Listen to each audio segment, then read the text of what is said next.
In the world of radio shock jocks, the biggest are Opie and Anthony. These people say shocking things that border on offensive in order to entertain their audience. I refuse to sit here and think that radio has to be nice. Why? Why does radio, out of any other medium, have to be nice? We are being now held to a standard where we have to be nice and make people feel good. Go screw! Radio bad boys, Opie and Anthony. Controversial radio personalities, Opie and Anthony. Infamous DJs, Opie and Anthony. Talk show radio hosts, Opie and Anthony. Opie and Anthony. Opie and Anthony. Radio shock jocks, Opie and Anthony. Opie and Anthony. Shock jocks, Opie and Anthony. Shock jocks, Opie and Anthony. Opie and Anthony. Shock jocks, Opie and Anthony. Testing 1 2 1 2. Po po boo bo banana nana banana fana fofo fee fi momo po. Who thought you were dead? The people you were partying with? Dealers, yeah. Dealers and stuff, and they just threw him in a dumpster in London. Well, you know, I left him there. I think it's pretty funny. No one wants a dead rock star. This is where entertainment is going. I shot my computer. You can't shoot guns in suburbia. And I fully expected the police to show up. This is showing responsibility. Opie and Anthony. I think worse than having sex with a man would be, as you're kissing one, to feel his man hands holding your head like the sweat of a man hand right on the nape of your neck. This is the worst. This is the worst show I've ever been on. But enough of this palaver. Let's get the show on the road.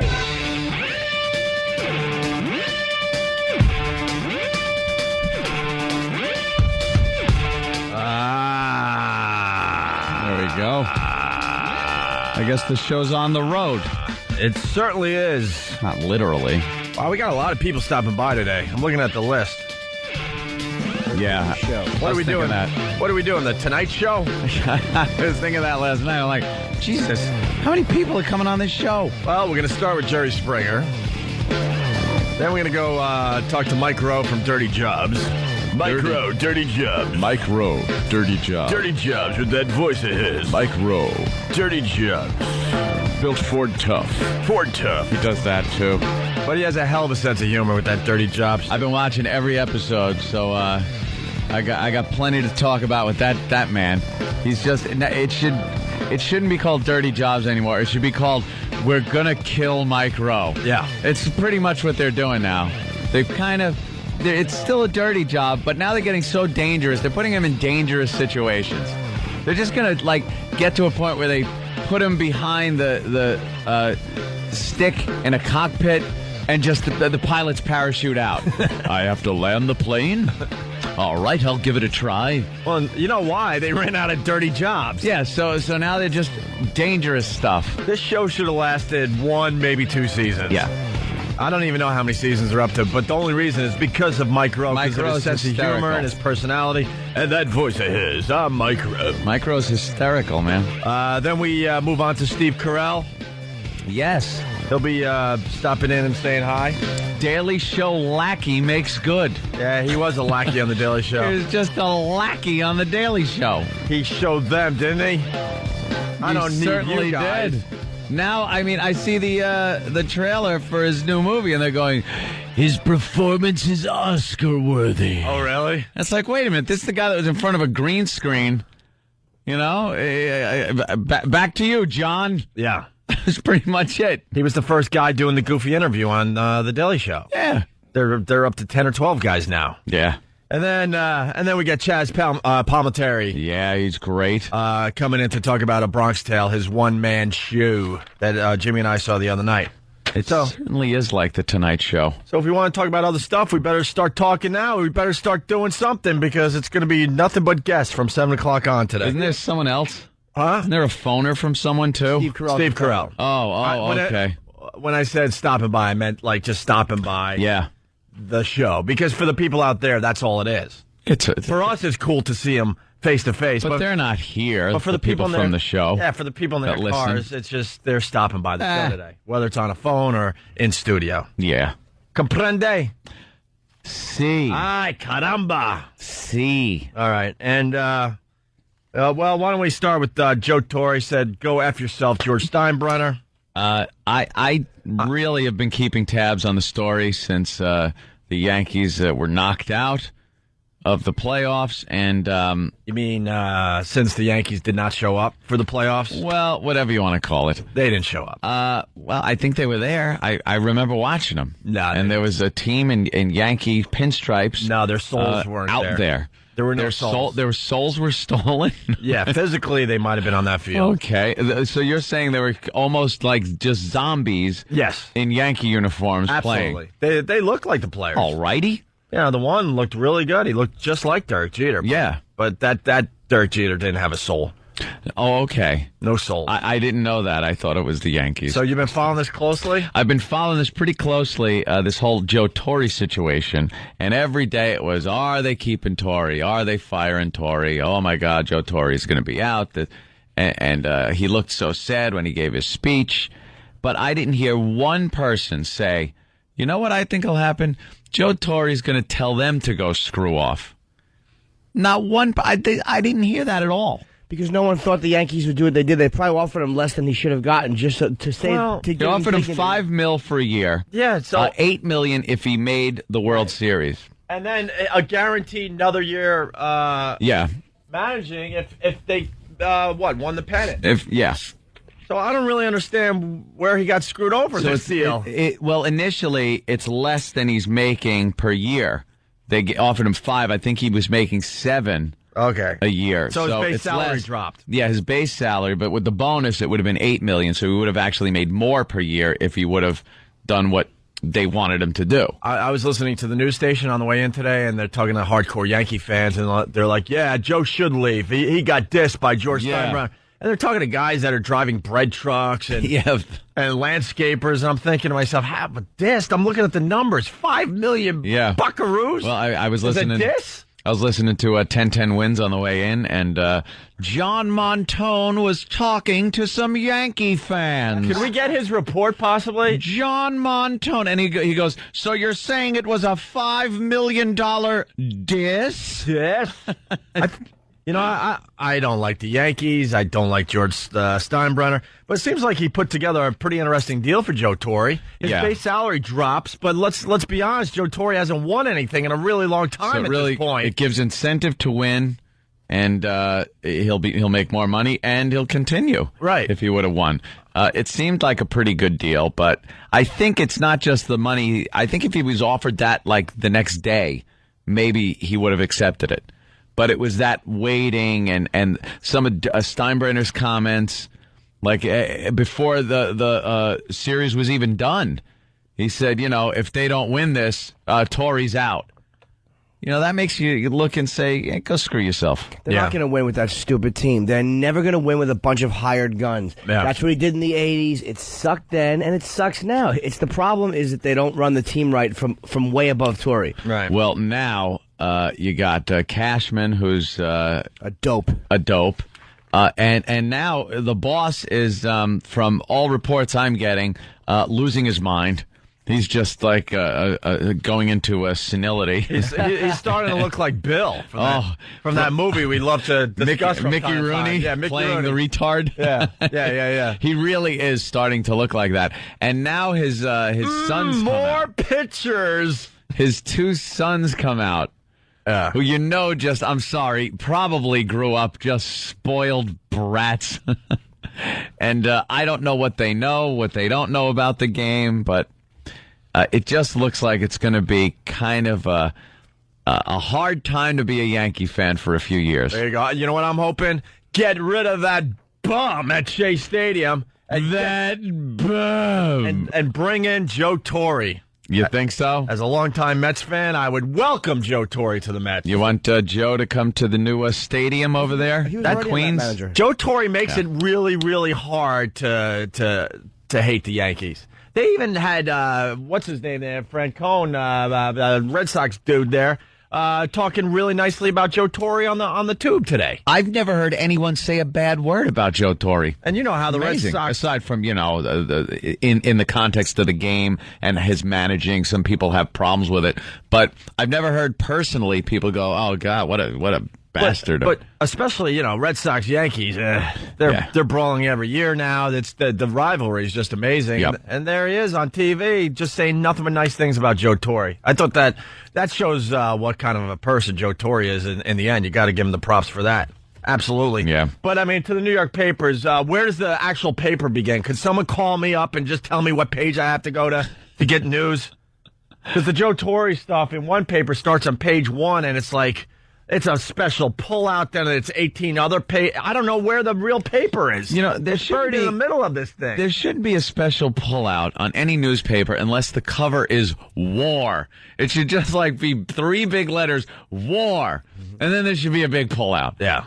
Well, I don't think baseball deserves a pullout. I don't think a parade deserves a pullout. Yeah. Well, let's, we got to play the Susan Waldman clip. Goodness gracious! After the Yankees were knocked out, it was very obvious that Joe Torre's days were numbered. Yeah. Most people thinking George Steinbrenner was going to just fire him. But, fire him on the spot. According to the papers today, Joe said, go F yourself, basically. Good for Joe. And here's Susan Waldman, her dramatic crying clip over Joe Torre. And then he said something that everybody in the room, we all looked at each other. He said, this Yankee team has a great future. It's got a lot of young kids. There is no question about the ability of these people. They're very impressive. He said, you think it's going to last forever. And this is rough. He's your friend. He said, this has been the best 12 years of my life. I wouldn't have missed this for anybody. Now, I was okay, actually, until I went into the clubhouse. I've ever seen. I was sitting in Torre's office. I'm crying. Watching this. Goodness and gracious. the tears that you hear in my voice are coming down the faces of the coaches in that coach's room. Yeah, are they? That's terrible. I'm sorry. So there you go. There's the big news as far as sports goes. It's the second biggest sports story. Go Sox, go!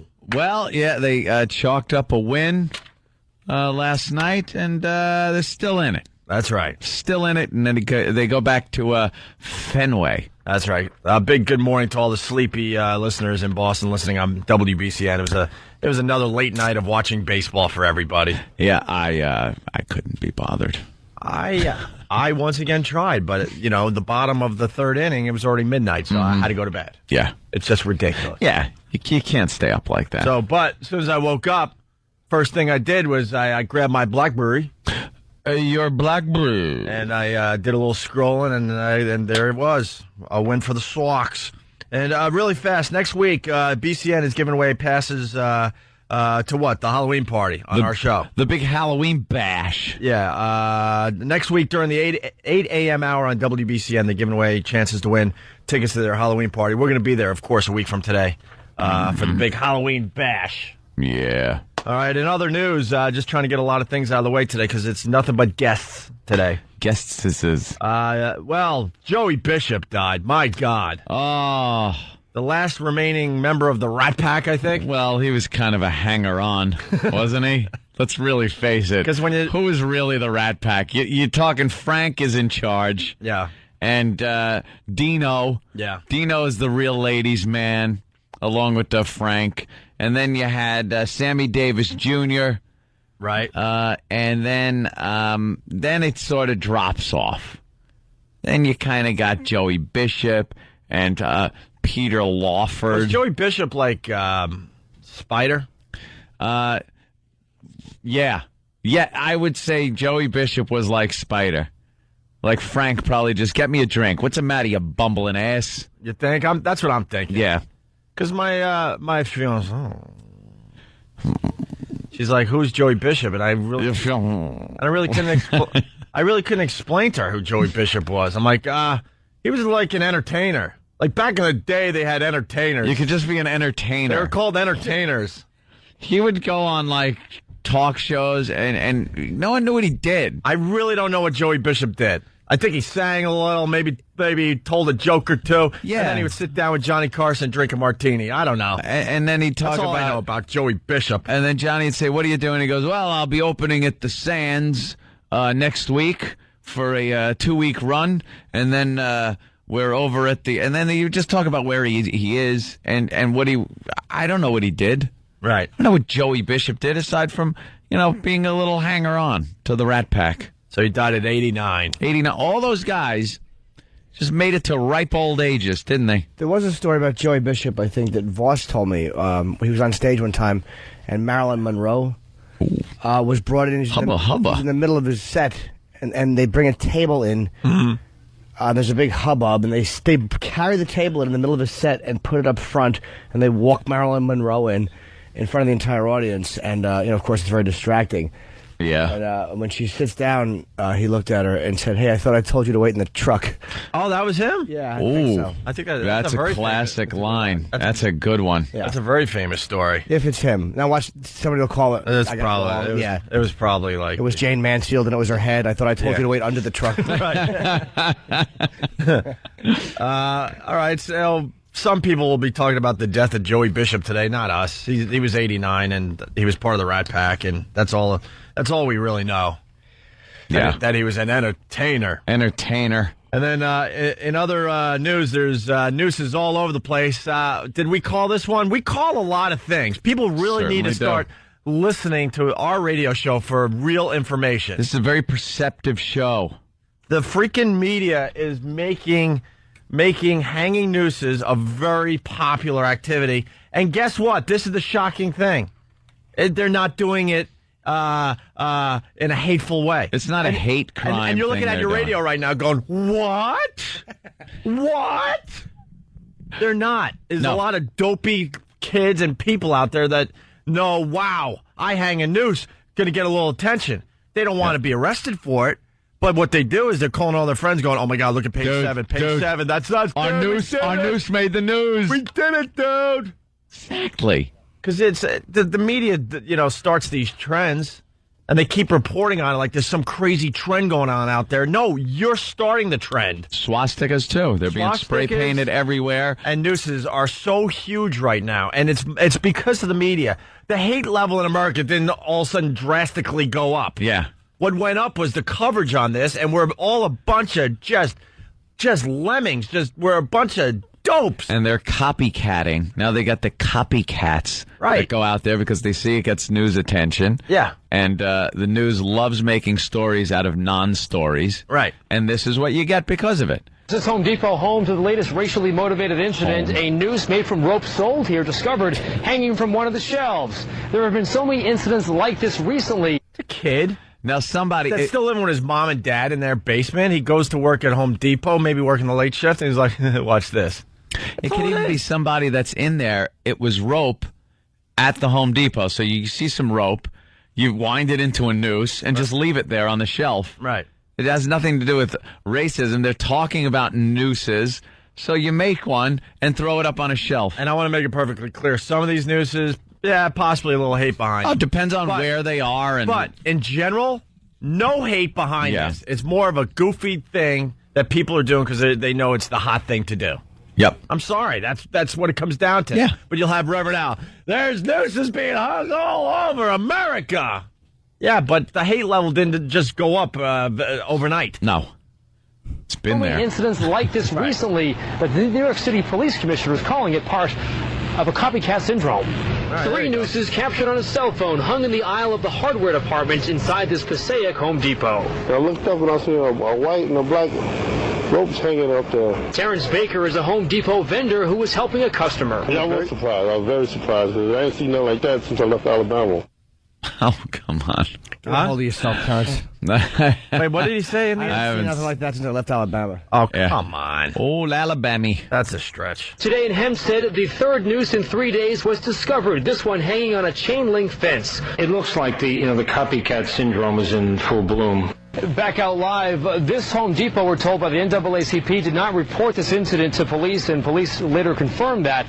The manager here at the Home Depot says he didn't think it was that big a deal, didn't think it rose to the level of police interest. NAACP isn't buying that. They think the Home Depot didn't report it because they didn't want the bad publicity. Police are investigating, and right now, so far, no suspects or leads, but as you heard the police commissioner of New York say, it's all part, he thinks, of a copycat syndrome. All right, at least they're okay. That's comforting. At least somebody decided, I don't think we should waste the police's time on this. Well, that's good to hear, because it's not about the hate level just drastically going up all of a sudden. No, that was a message, man, because that's where you send a social message in the paint aisle of Home Depot. Right. Yeah. Morons, the NAACP are. They didn't care about this stupid bad publicity. It was just a non-issue. Yeah. Let's go to Jersey. What's up, Jersey? Oh, I thought we were getting up and leaving. I would love to. Scared me. Nice work, Lou. Go. Nice work, Lou. Hey, Jersey, I don't have a name for you, so just talk. Yes. My name's Adam. All right, Adam. Hi, Adam. Go on. Yeah, I heard you guys talk about Joey Bishop. He was just a warm-up comedian for when those guys used to do the Sands in Vegas. I think he was like Frank Sinatra's bitch. Yeah, well, definitely was. I think they all were. There were stories about Frank like smacking him around a little bit. Yeah. You smack around Joey Bishop? And why are you guys killing Torre, man? We're not killing Torre. How did we kill Torre? I'm not. Oh my God. We just gave him props. You're kidding. How did it happen? We didn't kill Torre. What did we say? You guys are knocking him for not taking a contract? When did we do that? I kind of knocked him, saying it seems like a pretty good deal considering the guy hasn't won anything in a long time. I think he just turned down $5 million with a lot of incentives. Yeah, I'm knocking him. I said good for him. And they're interviewing guys that are working 2 jobs on the streets of New York, and they're like, yeah, they really screwed him over there. Only offered him $5 million a year bonus salary. That's crazy. Yeah, but 4 World Series in the playoffs for 12 straight years, I think. That's wonderful. When was the last time the Yankees won? Goodness gracious, they killed Joe Torre. I think it's the famous "What have you done for me lately?" Joe Torre's a great guy. I will never take that away from him. But he had an all-star team for 12 years. He probably should have won 6 to 8. As a big Yankee fan, I think the last time they won the World Series when they beat the hell out of the Mets. Yeah, baby. I'm hanging up on you. I don't need this. I'm even agreeing. As a Yankee fan, I'm agreeing. That guy's being a complete ass. He's probably trolling all the shows, trying to find a sports show or someone that's bashing Joe Torre. Yeah. He finds this half-assed bash maybe he might have heard for 2 seconds. Yeah. And decides that we were bashing Joe Torre. Oh, there you go. But the guy had a great line in the end. That was funny. I have to respect that. Let's go to Hank at Philly. Hank, what's up? Yo, O.A. and Jimmy. Hey, yes. Frankus. Yeah, I just wanted to let you guys know that, you're still on in Philly. Oh, okay. That's good to know, because there were rumors that today was D-Day, that they were taking us off today. Oh, boy. There were rumors flying around the old internet, on the old radio sites. I haven't heard none. And, Anthony, you're the Mets fan, right? Yeah, that's right, yeah. Way to pay I attention. hope we get rid of Randolph and bring in Torre. All right. It would be so much better. Wait, you're in Philly, but you're a Mets fan? That's a little weird. Yeah, I'm the first one in my family not born in New York. Yeah. Oh, all right, Hank. Hank, I might make a little visit to Philly in the very near future. All right, cool. I met you guys backstage at the Camden tour. Oh, did you? Yeah. I didn't do none that outrageous for you guys, but I asked Jimmy Norton if I could pee on his leg. Oh, wow. That's just wonderful, Hank. I was drunk. Are you drunk now? No, I got to go to work. All right. Good luck, Hank. Thanks. Hank, listening on WYSP. Can we come back at Philly. one point? Can we please talk about this guy on the railroad who I love? Oh, yeah. The guy who throws coffee on people. He's just an animal. I hated him at first, and now I just read an article on him, and I want to hug him. Yeah, we'll get into that. That guy rules. He's a complete ass. Actually, he's a hero to a lot of commuters. Yeah. We'll explain. It doesn't matter what city you're in. If you have to take a train or a subway, this guy is for you. He really is. Oh, by the way, I wanted to get local for Philly. John Belaris coming back to town, guys. Oh, yeah? Yeah, Belaris is coming back to Philly. That's big news for Philly. Wow. All right, hey, it's Opie and Anthony. Don't forget, we got $1,000 to give away. He's a weatherman. Oh, okay. He was massively huge in Philly, and then New York grabbed him. You've seen John Belaris on New York weather. I phase out everybody's name on honestly, as far local news because it's not news. But we'll get into that a little bit after the break. To. But as far as weather guys go, he stands out. This guy, John Belaris, always stood out. Yeah? He is smooth when he's doing his weather forecast. Absolutely. Somebody's saying, Belaris is Opie's idol? Hide your teenage daughters? What does that mean? He's not my idol. I'm just going local for Philly. I don't know. People are saying. Valeris is one of the biggest names in Philly media history, this guy. Yeah. And then New York stole him for a while, and now he's going back to Philly. It's big news. Trust me. Trust me. In Philly, they're like, wow. Goodness gracious. This is good for our city. All right, hey, $1,000 giveaway sometime between 7 and 7:30. Here's the sound you're listening for today. Official endeavor. When you hear that, be the 10th caller at 877-212-ONA, and you'll win $8,000. It's between 7 and 7:30. What did I say, 7 and 7 again? No. Oh, between 7 and 7:30. Very good. Reiterating. All right, it's Opie, Anthony, little Jimmy Norton. Stay there. Yeah, this show's going to fly by today. It's a busy one. It's Opie. It's Anthony. Going to give away $1,000. I don't know. Sometime between 7 and 7:30 today. Let's remember that. Starting next week, of course, BCN is going to start giving away tickets for the Halloween Bash during our show in the 8 o'clock hour. Keep listening to BCN for details on that. Want to say hi to Buffalo. Yep. Holy yes. Hello, Buffalo. Hello, Shred and Reagan. Love Buffalo. My old friend Shred. Yep. Just destroying an afternoon drive in Buffalo. And we're doing, I wouldn't call it destroying, but we're number one in a bunch of demos that we need to be number one in. Huge ratings in Buffalo. Thank you, Buffalo. Thank you.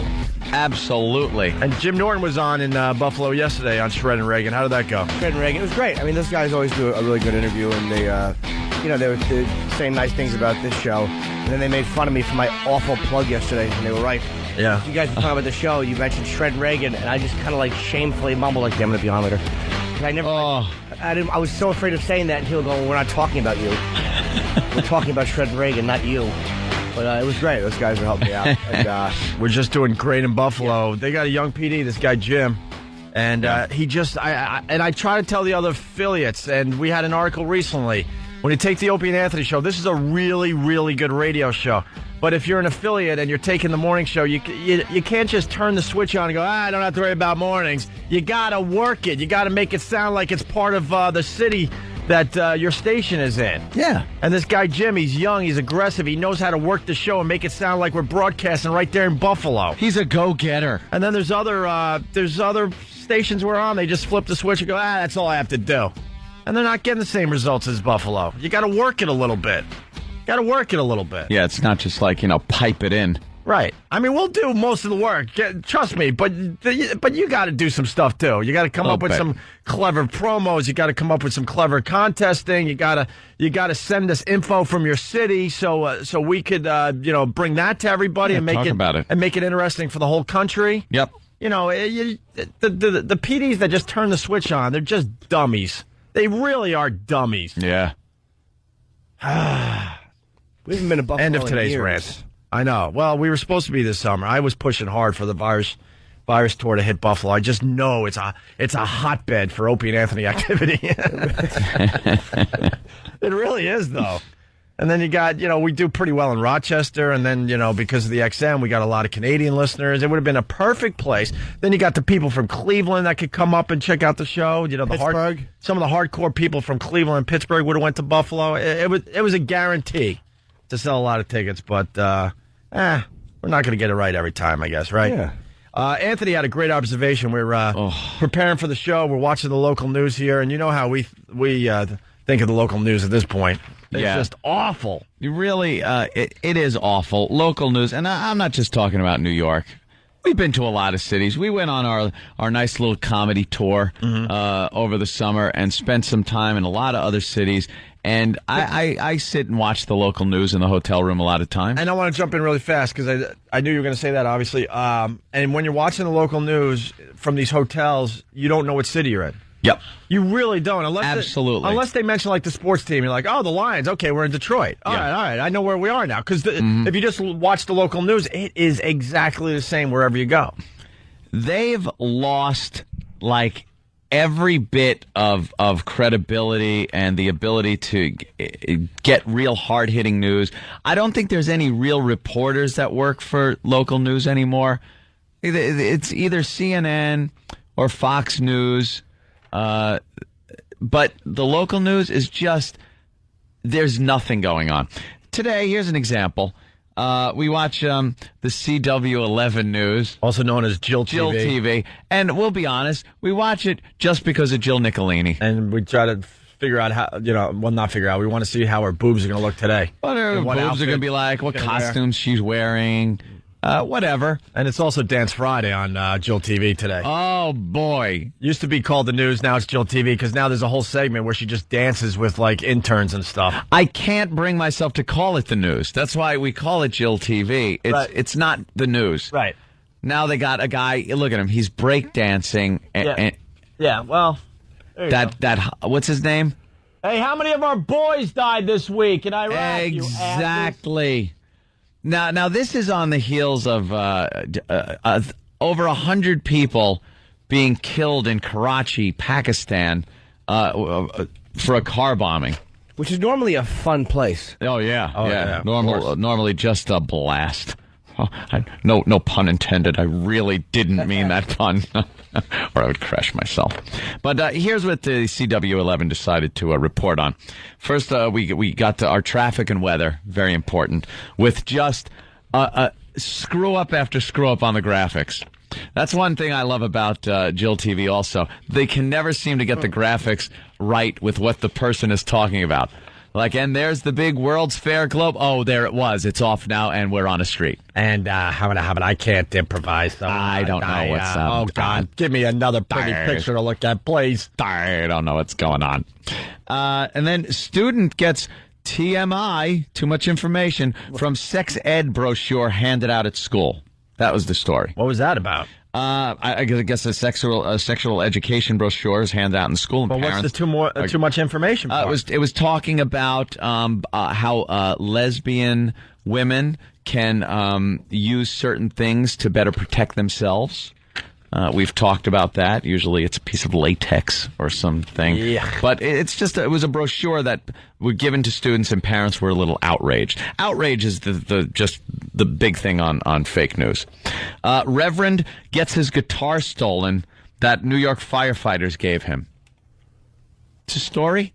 And these, by the way, it isn't in between these are big stories. This is the order all these stories happened in. This used to be like the feel-good section of the news. Like at the end of the broadcast, they would end with something cute and stupid. Right. Now it's the whole news. That's the difference. Pick one of these, and at the end of the news, they would go, and in Florida, right, or something like that. Right. But this is the entire news now. The Sands Casino in Atlantic City gets blown up.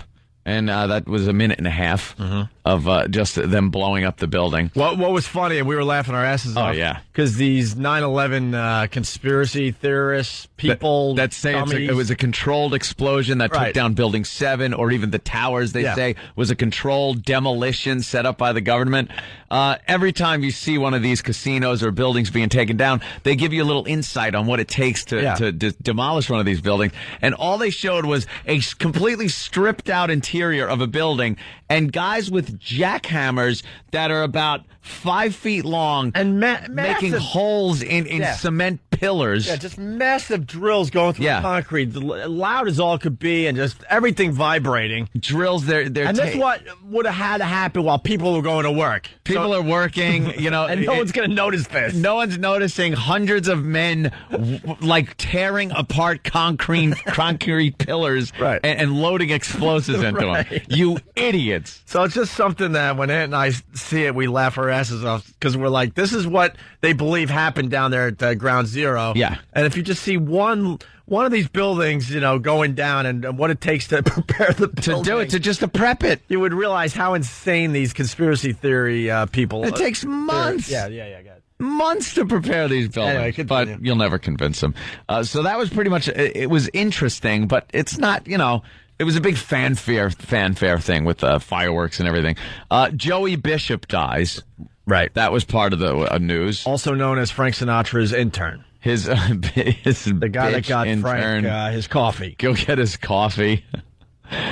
Club Soda Joey, I think they called him. Yeah, he used to get Frank his blueberries. Yeah. Longer. Now, that was the big, those are kind of the big stories. Yeah.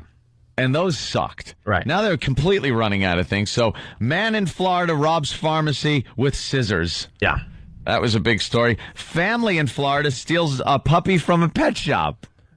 This is the news. No, it's great. Grandma got involved. I love when Grandma gets involved with selling drugs or some kind of armed robbery. You gotta love when Grandma gets involved. Grandma was distracting the workers at the pet shop so everybody else could steal the puppies. Yeah. And the interesting thing about the scissor story, what they didn't follow up with, is what he stole was paper, but he was stopped by a guy with a rock.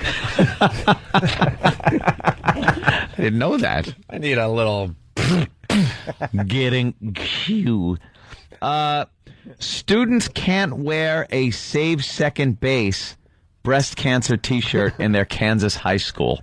Kansas high school news we're getting here in New York. It was kind of a hot story, though, man, for to raise money for breast cancer. It said Save Second Base. Save Second Base. So they had 2 baseballs on a T-shirt, and guess where the baseballs lined up? Where the girls' breasts would be. And it had a little pink ribbon on it. Yeah. And it was kind of clever because it was Save Second Base. Second base traditionally known as the breasts. If you're working the how far do I go sexually kind of a thing. Second base. So it was kind of clever. The girls were kind of, cute high school girls that came up with a clever little campaign. And the principal is just sitting there, this old, looks like a pederast, just sitting there sweating profusely, upset with these T-shirts. And the only reason I could figure out that he was upset is because these girls just make him so hot and work him up so much that the thought of their breasts and emphasizing anything to do with their breasts just freaked him out. Yeah. Freaked him out. He was probably going home where he would chafe himself for hours on end. Well, the video of the principal was hilarious because it looked like he just got done mopping the sweat off his head. The girls and breasts. This is the 10th interview of this morning. I'd like to see him go, well, we think the shirts are inappropriate. There's no place in a high school for... Okay, look, I'll be honest with you. I gotta be around these girls, high school girls, every goddamn day. They're the sexiest things on 2 legs. And now they're emphasizing their breasts with baseballs. My wife hasn't been sexy since Jimmy Carter was in office. I can't take it anymore. That's the truth. You want honesty? I can't take high school girls' breasts. It's driving me crazy. Opens up the window. I'm horny as hell, and I'm not going to take it anymore. He just lost his mind. He was all sweaty. If you've never seen Network, pick that movie up this weekend and watch it and learn. Wow, they were completely on the ball years ago. They knew it was which direction the news was headed. Heidi Chayefsky is brilliant. Yep. Network predicted everything that's going on in the media today with reality shows and the news just getting stupid. Well, we go from Kansas high school news, to Alabama billboard news. Okay. There seems to be a billboard protesting Citgo in Alabama and calls Hugo Chavez an ass. It says, "Don't buy gas from this ass." But we wouldn't know that because the news, Jill TV, decided to blur out the word ass on the billboard. Good. So you couldn't even see it. It said, "Don't buy gas from this pixelated word that perish the thought anyone sees on TV. Ass. The word, and he goes, and it says, "Don't buy gas from this," another word for a donkey. That's what he said. Ew. Another word for a donkey. Oh, what a dumb society. What a dumb... hot thing in a sex video? Why can't you say... fun one at the bachelor party? Why can't you say from this ass? We can't say that now? You can't say, don't buy gas from this ass. Now, here it is. Here's the problem. They even know they're not the news. They even know they're not the news because if they were the news, they'd have no problem putting that on because no one would complain because they could say, look, this is the news.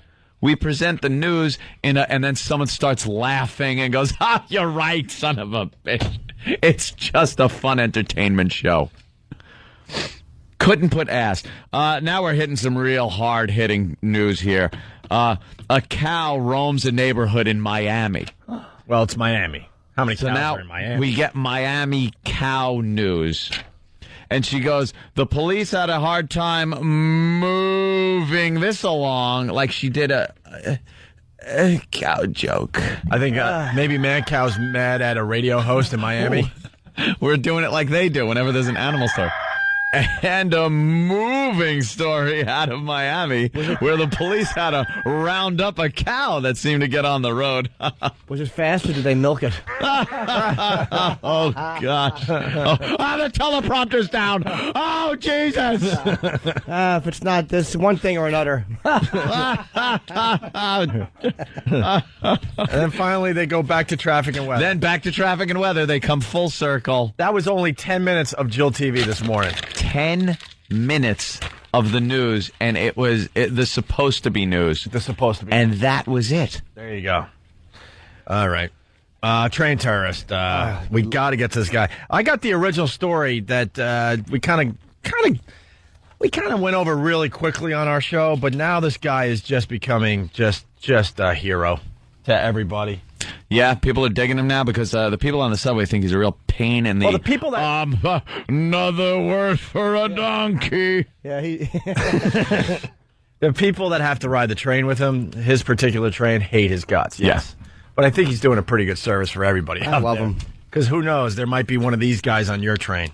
He's kind of a vigilante. Let me just it's a quick little story just to bring everyone up to speed across America. Background. He may look like any other commuter, but to the MTA police or anyone else who's ever sat next to John Clifford on the Long Beach branch of the LIRR, he's known as the train terrorist.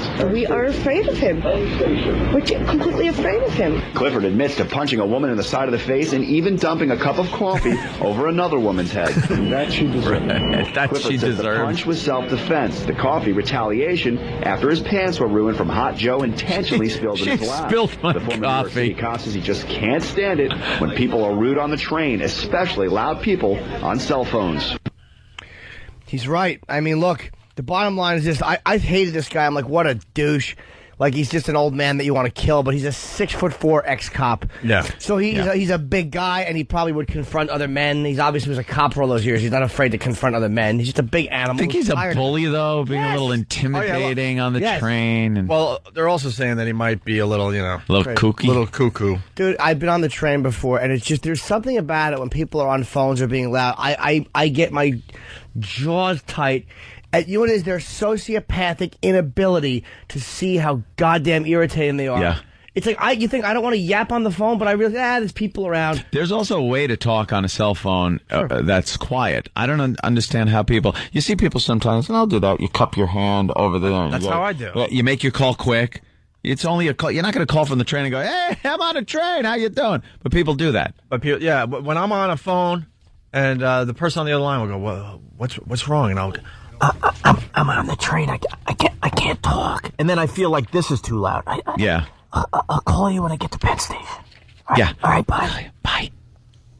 But there's people just yapping. I haven't told this story in a while. Really fast. My brother, God bless him, don't want to name which one. I got 4 brothers, and they're all probably guess. They're all insane. They're all insane. You think I'm insane? Please. My brothers have real problems, but one of them was taking a train after a long day of work. I've told this story, but it'll be new for a few people. And he's sitting next to a guy on a cell phone, just like this guy, right? On a cell phone. Guy's loud as could be, which is just driving my brother nuts to begin with. And this guy on the cell phone is throwing around the N-word. Throwing it around like it's nothing, right? And all of a sudden, my brother turns and goes, "Look, could you?" First he goes, "Could you be quiet, please? You're really talking way too loud on your cell phone." And he's like, and the guy's like, looks at my brother, goes, and goes back to. So anyway, and then my brother's like, and I don't like that word. So could you please, quiet and stop using that word? And the guy's like, wow. This brother is crazy. Yeah, I know. Did he know he was actually sitting next to your future radio partner? So he keeps brushing my brother off like, yeah, shut up, you. I'll do whatever the hell I want, right? So my brother's stop comes about. The train stops. The doors are open. My brother goes like this, gives him the famous, come here a second. I want to tell you something. Oh, boy. And the guy leans in. He's still on the cell phone. Bam! He socked him. Dude, my brother's convinced he knocked him out. And then he just walked off the train, doors closed, and he was off on his way. That's how insane some of my brothers are. Then he finally had it with this guy. Like, all right, now you're challenging me. So now this is what I have to do.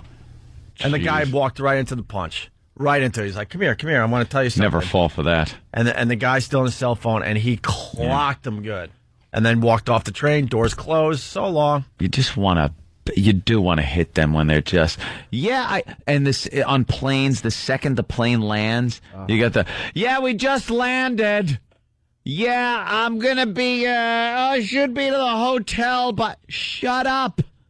The biggest pet peeve for being on a plane is when the mothers wake up their kids as the plane is coming in. Yeah. Knowing there's still another 10 or 15 minutes before you actually get off the plane. And what do the kids do as soon as they wake up? Start crying. And they were peaceful. They were ears asleep. Are popping. Why do you have to wake them up now? Love listening to crying kids on the way down, though, because that's like... That I know it's almost over, but I know they're in pain and their little head hurts because they don't know how to depressurize their little ears. So it's just like, ow, my ears hurt, and they don't know what to do about it. Good for them. Their little head, their little oversized head for their body is pounding from pressure. Good. Cry. You're sick. I know, I love it. You really are sick. The little bastard ruined my flight the whole time anyway.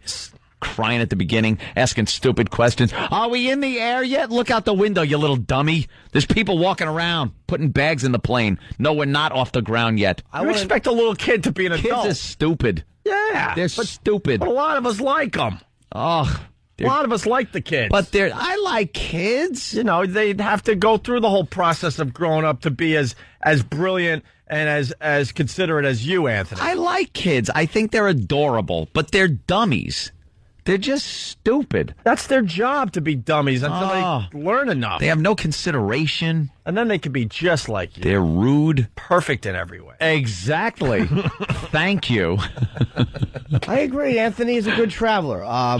He's a courteous traveler. You're not loud. I try not to be. Just get in your seat and collapse like you're in a coma. Anthony, you never see anybody like it's the show on a Friday. Anthony and his chick on a plane, it looks like somebody just turned the gas oven on and then walked out of the room.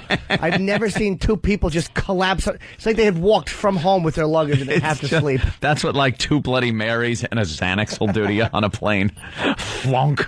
What? It's a time machine when you do that. Yeah. So then you wake up, it seems like no time has passed, and you're in another city. It's the closest thing to the transporter on the Enterprise. We don't have time for this, do we? We'll have to do it after the break. No, it fits with the whole news thing we've been doing, though. Fans been throwing that break sign around a little too casually. Yeah. And he's getting all upset when we don't break for it now. Yeah. Like, he'll do that, and then all of a sudden you'll start talking about something else, and he'll go like, oh, geez, okay, this means nothing. I know what that's about. Someone gave him a talking to. Oh, did he get a talking to? You got to make perhaps a bit more. You got to make sure these guys break on time. Who talked to him? What? Watch what we do now. We go late. Listen to this. I was an altar boy for 9 years. I went to Catholic school for 9 years. I have no problem with this. I don't think it's... Okay, a little setup needed here. We got the Chocolate Jesus back in the news. Yeah, we remember him from last year. One of these weird art projects. Where'd they put this thing for a year, or is it a new one? And we talked to the Chocolate Jesus guy. Yeah. It's Jesus made out of chocolate completely. And from head to toe. But he's completely naked, doesn't have a loincloth on, and is kind of endowed. Yeah.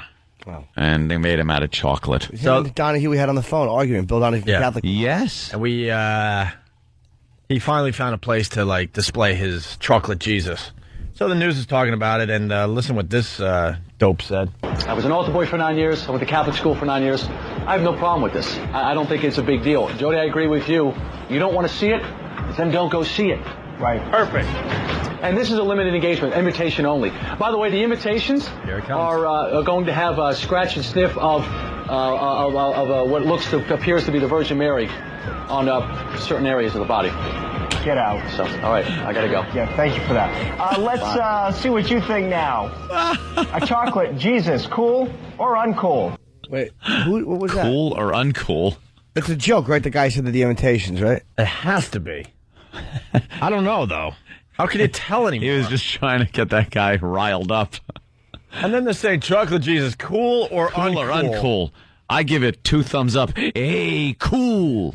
Yeah. Cool or uncool? Who the hell's going to the website like, cool or uncool? Yeah, I'm going to go with cool. All right.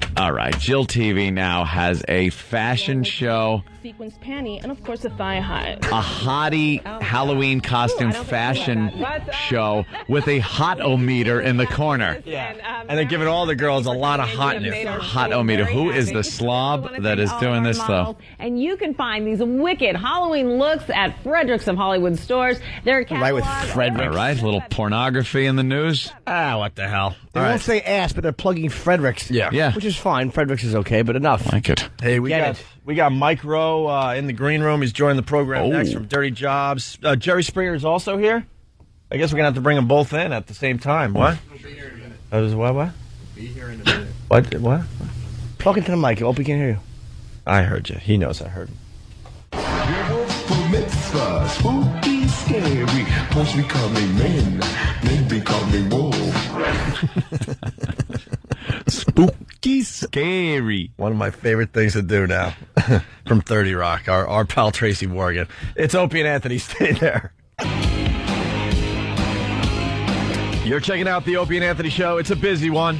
Don't forget, we got $1,000 to give away, and contest on. Sometime between now and 7:30, we'll give away that $1,000. And the guests are just flying through that studio door, man. I know. We got a lot of people scheduled for today. Right now, feast or famine on this show. It really is. Right now in studio, we got to say hi to Jerry Springer, the great Jerry Springer. Yes, Jerry. Please. The great Jerry Springer. Don't get up, please. Everyone just, yes, thank you. Oh, yeah. And Mike Rowe from Dirty Jobs, whatever. What's up, Jerry? Tough room. Damn. Mike's going to have self-esteem problems. Yeah. No, he's been on the show a few times. He's kind of used to it by now. I don't even know why he comes back at this point. Excellent questions, really. Last time he was here, Jerry, we dug up some really old audio of Mike Rowe selling crap on late night TV. I'm like, he's never going to come back after the old shopping network shows, because he has a great voice, as you pointed out. So he would be on there, but he'd have to talk about things like a paper bag, a cat that was sold for a cat toy. Is that always your voice? A cat sack. Yeah, a cat sack. Is that always your voice? Like, if you want a glass of orange juice out of the refrigerator, do you say, "May I please have the glass of orange juice"? Especially when I want a glass of orange juice. Yeah, in casual conversation, it is what it is. But when you want the orange juice or the iced tea, the lemonade, you need to kind of go for it. Yeah. Oh, there you go. I don't know who gets into more filth in their occupation between the two of you. Because Jerry... Oh, I would never stand for that. No, that would be wrong, and I'd be opposed to it. Yeah, well, Jerry... your show, I'm so sorry, has gone on for probably longer than is it the longest running show of that genre?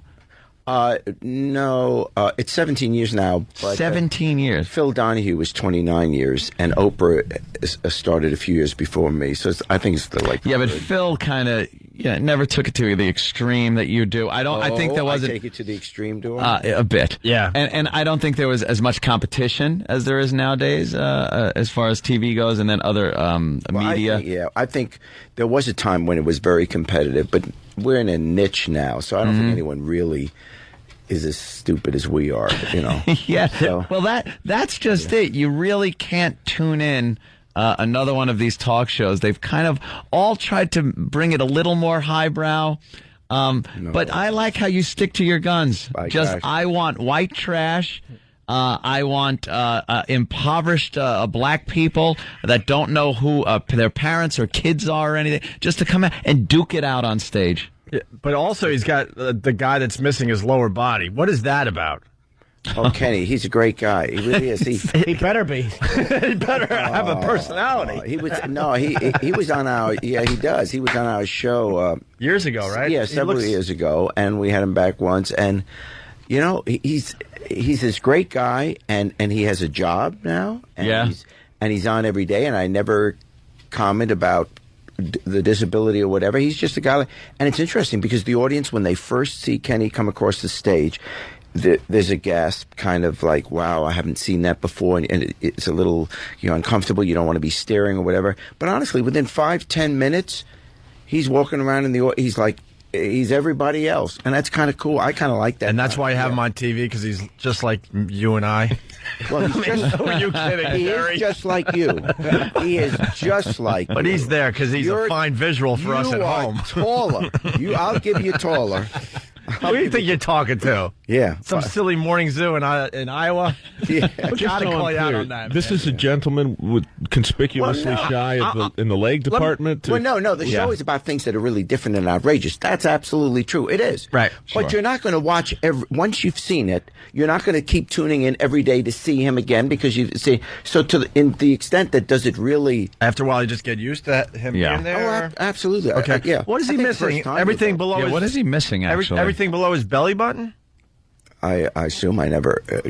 That's what it looks like to me. Yeah. And he comes walking out on the stage on his hands, and he just flies across the stage, and something happened with his show. I'm taking a peek again. I mean, 17 years, you're going to have some. It's like a roller coaster. You're going to have some highs and some lows. I come down the pole to start the show.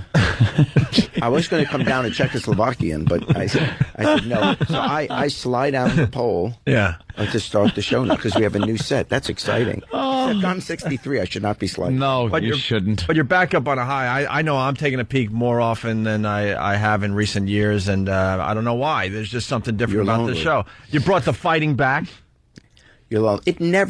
It never really left. It's what stations would show. Right, yeah, they would edit out. Oh, really? So if you were there, the show never changed. It's always. It was just how I they would edited hate the that. show. There were two people would square off. They'd go for each other, and then the camera would go to the audience, gasping and kind of looking around. And you'd be like, "You're taking us right out of and then Jerry, we'll be back." I like the concerned Jerry face. Is my favorite. No, that's hemorrhoids. Is that hemorrhoids? Because I was wondering what that was. Like when somebody really gets upset.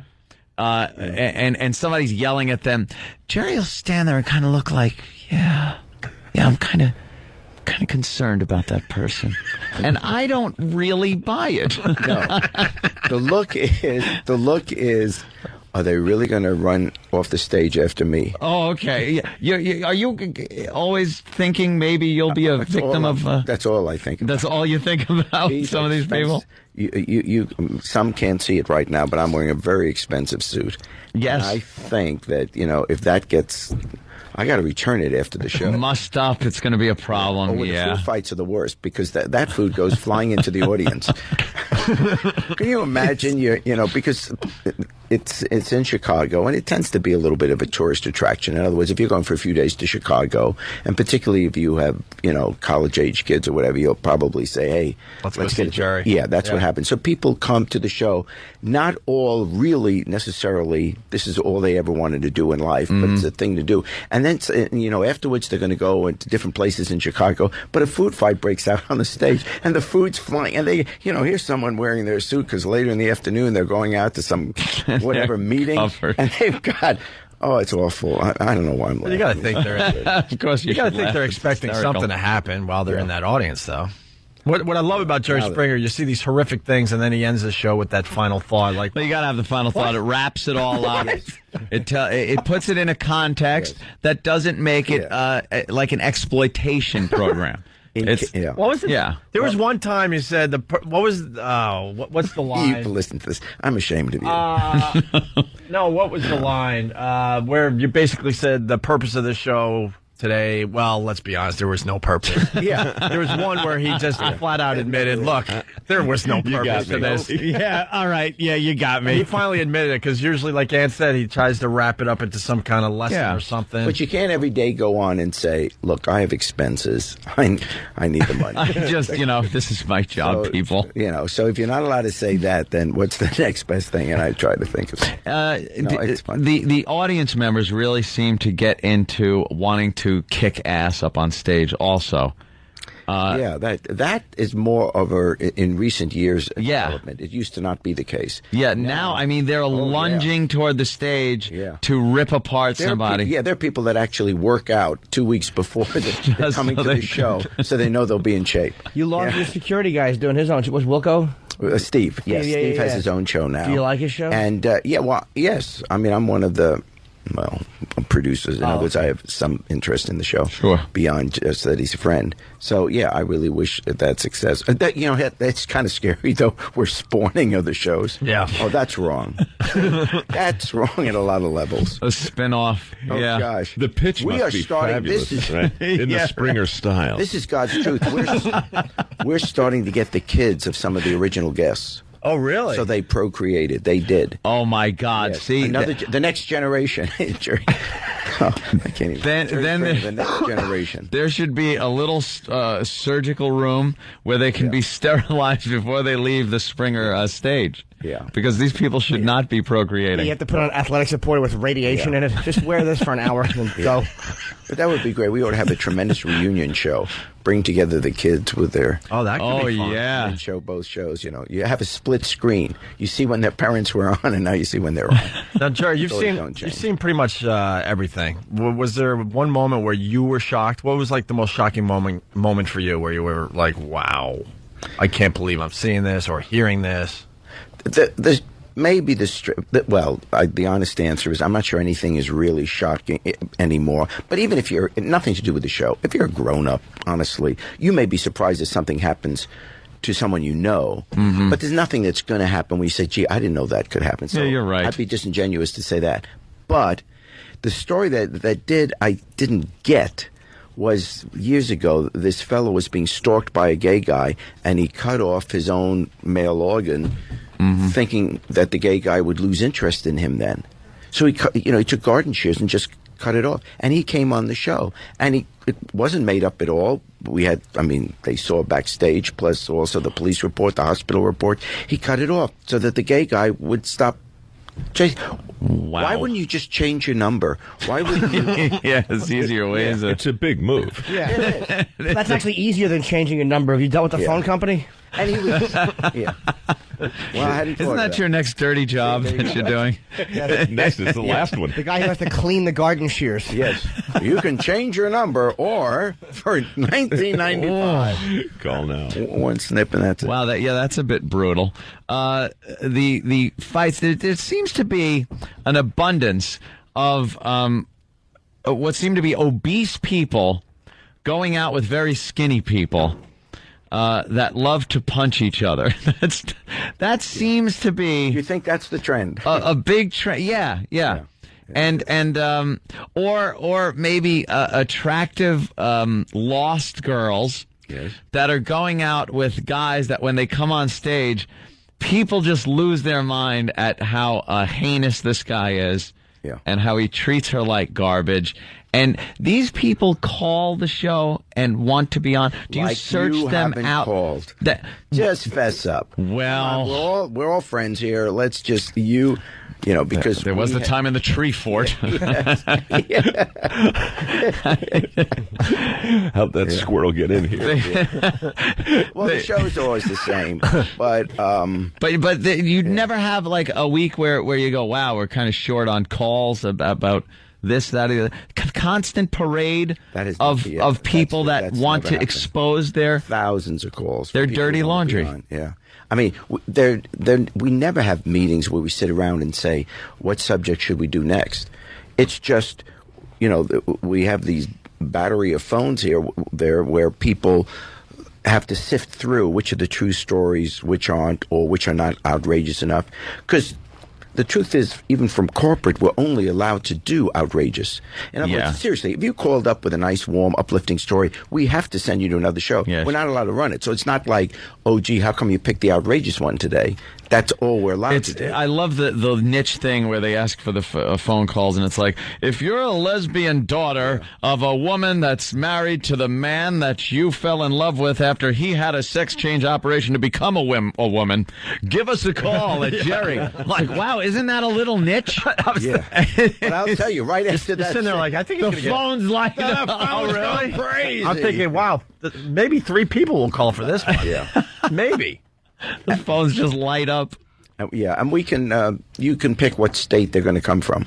Oh yeah. Well, it's obvious what states you like. Yeah. Well, here's the. I must say, there must be some line from the South up to Chicago that it must be called the Jerry Springer line. Southwest has a new shuttle. Yeah, it's the Jerry Springer shuttle. It's just fighting on the plane. If you looked at where all our guests are from, 90% of the people would say your guests are mostly from the South. Yeah. The reality is the only common denominator we could ever find, because in sheer number that actually is not true. Maybe rural, but not South. But what is true is the income level. That is it isn't age. It isn't like only kids and no older people. It isn't just the South. It isn't just black or white or whatever. The only common denominator tends to be, except for college kids that may be from wealthy parents, the income level. Below the average income level, that is what tends to be on the show. That's the only thing we found over. Do they get paid? 15 years. No, because if you got paid, then you'd make up the stories to get the money. Yeah. So no, you don't get paid. So they don't get tell paid. the truth. That doesn't mean that there haven't been people that embellish. Well, they may embellish. The facts have to be true, and I'm sure we've been duped at times. But it's very difficult to do that now. Really, you sit there literally with a lawyer and a camera on you as you're signing and agreeing that everything you say is going to be the truth, and you're told that, and you're told that you're going to be sued if it's not, etc. So you'll sue them for the $10 that they're earning. People get out. People leave. People really get scared off. Yeah. So what do you think the motivation is? If it's not money, for people to go on your show? Well, everyone wants a shot at the Supreme Court at some point. Is that it? They want this on their resume. Doesn't that pretty much ruin any chance that you're going to be a politician or sorry, actually the host himself was a politician. Still am. Hey, is there any story that you refused to run, like that they brought to you and you're like, maybe even that was mentioned and you're like, nah, it's just there's something about that, it's just too exploited or it's just too uncomfortable? No, because we're not allowed. That's what it is. If I don't want to have the job, I guess I could quit. But I can't change. I don't own the show. I'm not allowed to say. No, but was there an idea that was pitched or whatever? No, that you just no. But No, Jerry loves this stuff. Yeah. Plus, I never know what the subject is, so I would never be involved at this level anyway. Really? When I go out, I get a card, and on the card are the names of the guests, but that's it. I'm not allowed to know what the subject matter is. Wow, you don't know the subject matter before the show. The first question always is, so what's going on? No, and the idea is it's better that way. You get a natural reaction out of you also. I'm going to like if you're interviewing me, we didn't go over what you're going to ask me. That it's better that way. Basically, Jerry's admitting that he just calls it in. Yeah. He's been doing it for 17 years. He doesn't. I don't want to know about it. I don't need to know Tell me when I got to be there. Just tell me when the camera's on. And sometimes I get someone else to call. Yeah, because otherwise you got to go to the phone. Oh no, you guys use mobile. Yeah, show prep. What's that? We understand, Jerry. Yeah, believe me. We're with you. Try to phone it in on a daily basis. Yeah. It's nice to see we're not the only ones that don't open our producers' emails. I guarantee they send it to him every day. Could you do a little prep? This is who we have on. He's just like, this is true, and no one believes it, but it only came because it came up yesterday and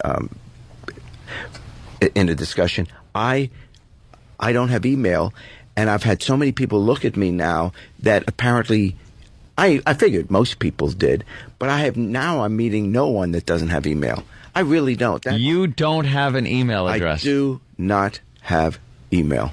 You're the guy. You're the last. But I didn't realize. I knew most now. You're the last guy in America. I think right so. Here. You don't need it though, because you're one of the most recognizable names and faces in the country. It's almost like anything you need or whatever. You have accessibility that most of us don't have. I don't know why. Being recognizable, it's like a messenger from Rome is going to identify him. No, but I'm saying like if you just a roll of papyrus. Gotta get the one guy of those. needs an email. Yeah, he does. There's smoke signals in the sky. Oh, someone's trying to contact Jerry Springer. The convenience we get out of email, he could get by just picking up the phone, having somebody just get what he needs him to get. You do have a cell phone. I have a cell phone, but it has an antenna, doesn't it? That's one of those pull-out antennas. Dial-up. It's a briefcase. It did until 2 months ago. Oh, God. I just got this. But it was funny because when I traded it in or whatever, and the guy says, here, you want me to switch, get whatever you have to the new phone to transfer it? I had nothing in it. It's true. You just use it as what it is, a phone. Exactly. I have now on my home phone, I have a voicemail, but I don't have any voicemail and I don't have any numbers in it because I figure if I put numbers in it, then if I lose the phone, I'll forget the numbers. This way, that makes sense, and you're right because I don't even know my home phone number. I don't even know my home phone number. Yeah. Like, what's your number? Oh, damn, and I got to pull out my cell phone. Number 4 on the speed dial. Basically. Yeah, there it is. Yeah, that's all. Number 4 on the speed dial. Oh, okay. Yeah. I don't even write checks because I might forget the amount. I actually just bring the cash right to the... What's the matter with you? What's the matter with you? You're 2007. You're a big star. Get some technology in your life, will you? You have people with email. You know something? Oh, well, the office. Right. Well, the office has email. Yeah. But honestly, when was the last time you got an email that was good for you? I mean, it's always... Does anyone ever email you or even call you and say, by the way, where do I send the $50,000 to? It's always, you have to do this. It's always an instruction or someone complaining or whatever, or bill you owe or something like this. It's never good news. Our Buffalo ratings yesterday. That was a good email. And that came through an email. Yeah. It would have been... Congratulations on what you did. Oh, we love it. Just don't mention Chicago. I'll go door to door. If you could run around, maybe start your show going, hey, please listen to Opie and Anthony on WCKJ. that really would help us. No, it's the final thought of the day. Yeah, final thought. Please listen to my pals. This was bad, but think about this. But it never really, if you think about it, I lie every day because it's never the final thought, because I come back the next day and do another one. Yeah. So you think after 17 years, people would say, when it's time for Jerry's final thought, it's not. He's going to do another one tomorrow. Final thought. I've been fooled before. You're not going to get me 17 years in a row. That's a lot of final thoughts. Oh, that's a lot of final thoughts. You should do a show of final thoughts. Yeah. Well, I figure if when Judgment Day comes, that's my only shot. Yeah. Is the final look? Yeah. Hey, I'm sorry I did for the final thought. 59 minutes, but good Lord. Remember when I said take care of yourself and each other? And each other. I summed up pretty good. Yeah. Hey, we got to take a break. Jerry, what are we plugging today?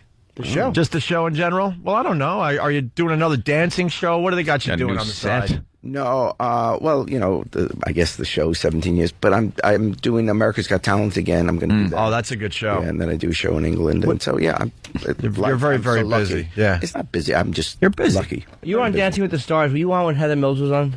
No, I was the season before, and thanks to you guys. Yeah, we kept By the way, you SOBs, I'm telling you, you go through. You keep saying, "Oh, let's vote for Jerry." See, it was you that kept me on. I'm glad you're bringing this up because we are convinced that we kept you on that show, and people are like, yeah, right, like you guys have that much power, and I were trying to tell these people out there we do have power, and we're going to keep Jerry on as long as we possibly can. I've mentioned it in interviews. Oh, you have? No, really, when I'm on shows and they say, how come you stayed on so long?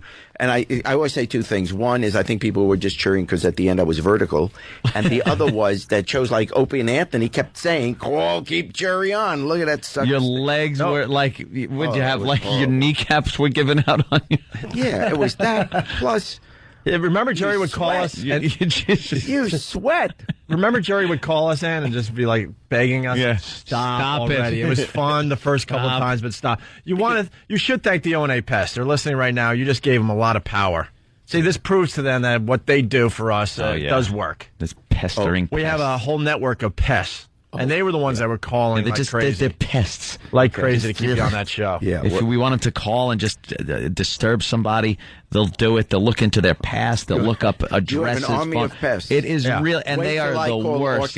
There's a lot of radio shows. They have they have shows where they call their fans like they have an army or something. It's cute. They hand out stupid shirts and stuff. But these people are for real. If you have someone that did you wrong in your life, Jerry, tell us about it. They'll look up their background. They'll find dirt on them. They'll post pictures. Well, that's they're horrible. The peppermints, which go very underground. Very underground. Our fans are all sodomites. This is tremendous. Sodomites. This is great. You don't want to mess with the peppermints, Mike Rowe. No, you're going to get. They're out there. They're the ones that do all the secret ops. Our dirty work. You're going to get a call from the CIA. The wet work. Yeah, plumbers. The O&A wet work. You got your own plumbers. We got our plumbers. Clean up some leaks. All right, we got to take a break. Jerry Springer. Great Jerry Springer. What can we say? The guy's been 17 years doing this, and I see no end in sight. much to people's chagrin, but of course, if it works, man, it's great. And, you got to check out the show just to see that guy walking around on his hands with half a body. Well, that's an attention getter. And then you watch the show. And then what do you think? Get entertained. No. I know we're trying to wrap up, but I just remember something else. You got the scaffolding or something set up around the set. And then you have, who's up there? Because here's the problem. We only get to watch it. We can't hear what's going on because we're doing our show at the same time. Oh, you should hear it. It's much better. But who is up there, and why do you throw tomatoes at him? Oh, that show you saw, yeah. But it seemed like I've seen that same scenario a couple times. Okay. After 17 years, why do you still ask why? That's about the best answer. Why did that? Yeah. There's never a purpose in any of it. What we do, you ever see in the audience, we have this literally wooden dummy sitting in the audience, and people will call in and say, "Why is that dummy there?" Right. I say, "Who you're referring to?" Oh, okay. But we have a dummy in the audience. We have a pole that has no purpose. We have the second level catwalk. We have people catwalk. Catwalk. There's no, what's the purpose to all of this? There isn't one, and there doesn't have to be one. If you've been on the air for 17 years, you can do whatever the hell you want, You're like Jerry. a modern-day P.T. Barnum there, Jerry. Yep. You could slide back up the pole. Yeah, now there's a trick. All right, we got to take a break. Jerry Springer, everyone. Jerry, thank you so much. And we're going to continue with Mike Rowe from yes. the Dirty Jobs next. It's Opie and Anthony. You're checking out the Opie and Anthony show. Still to come this morning, we got Steve Carell calling in a little while, actually. My God, man. And Chaz Palminteri from A Bronx Tale. Yeah. Oh, look at that. He's on Channel 5 right now. I guess he's doing that interview, and then he'll doing come the in whole, here. the gamut. He's a scary dude, man. He's very intimidating. Yeah. Look at him. He's very intimidating. That's him smiling, believe it or not, in his movies. TV. Looks like he has big hands, too. Huh? Looks like he has big, just good face-slapping hands. Yeah. His performance, though, was amazing, disgustingly good. And we'll talk one-man show of A Bronx Tale, for which 90 he minutes. originally did before the movie. This is what he did, and then they made a movie of it, and now he's come back and he's doing the one-man show, and nothing but rave reviews. Look at the mitts on him. Look at the size of his hands. Yeah, that would hurt. Yeah, if there's any truth to what they say about the correlation, wow. God bless Chaz. Big gloves. Yes, big gloves. We'll talk to Chaz. And really fast, to all the prize pigs, stop calling. We got a winner for the $1,000 today. I want to congratulate Robert. Robert won the $1,000 today. We'll have another chance on Monday after the weekend. What a guy. You know the deal out there, right? You're listening for a sound. We got to pick a sound for Monday. For Monday. You believe we're doing one of those? Mike? A sound on Monday. Yeah, we're doing. You hear a sound, you call in, you win money. Honey, get in here. They're going to play the sound any second. Oh my God, it's breaking glass. Where's the phone? Exactly. Mike, I told you to speed dial the number. Mike has done a little radio in his day. Honestly. He's got some experience in that. You understand the prize pig concept, right? Sure. Yeah. People that never listen to the show, they know when a contest comes up. They could give a crap about you, your show, the Don't know station what you you're do. on. They just know that there's something cool that we're giving away. It doesn't have to be money. It doesn't have to really be anything of. No. It could be like a coaster. Sure. Not at all. Not? It could be a Joey Bishop coaster. Oh, well, that would go up in value today. They'll set their alarm clock to try to win the Joey Bishop coaster. Here's Monday Sound. Between 7 and 7:30 on Monday, we're going to play this. Spooky, scary, post becoming men becoming wolves.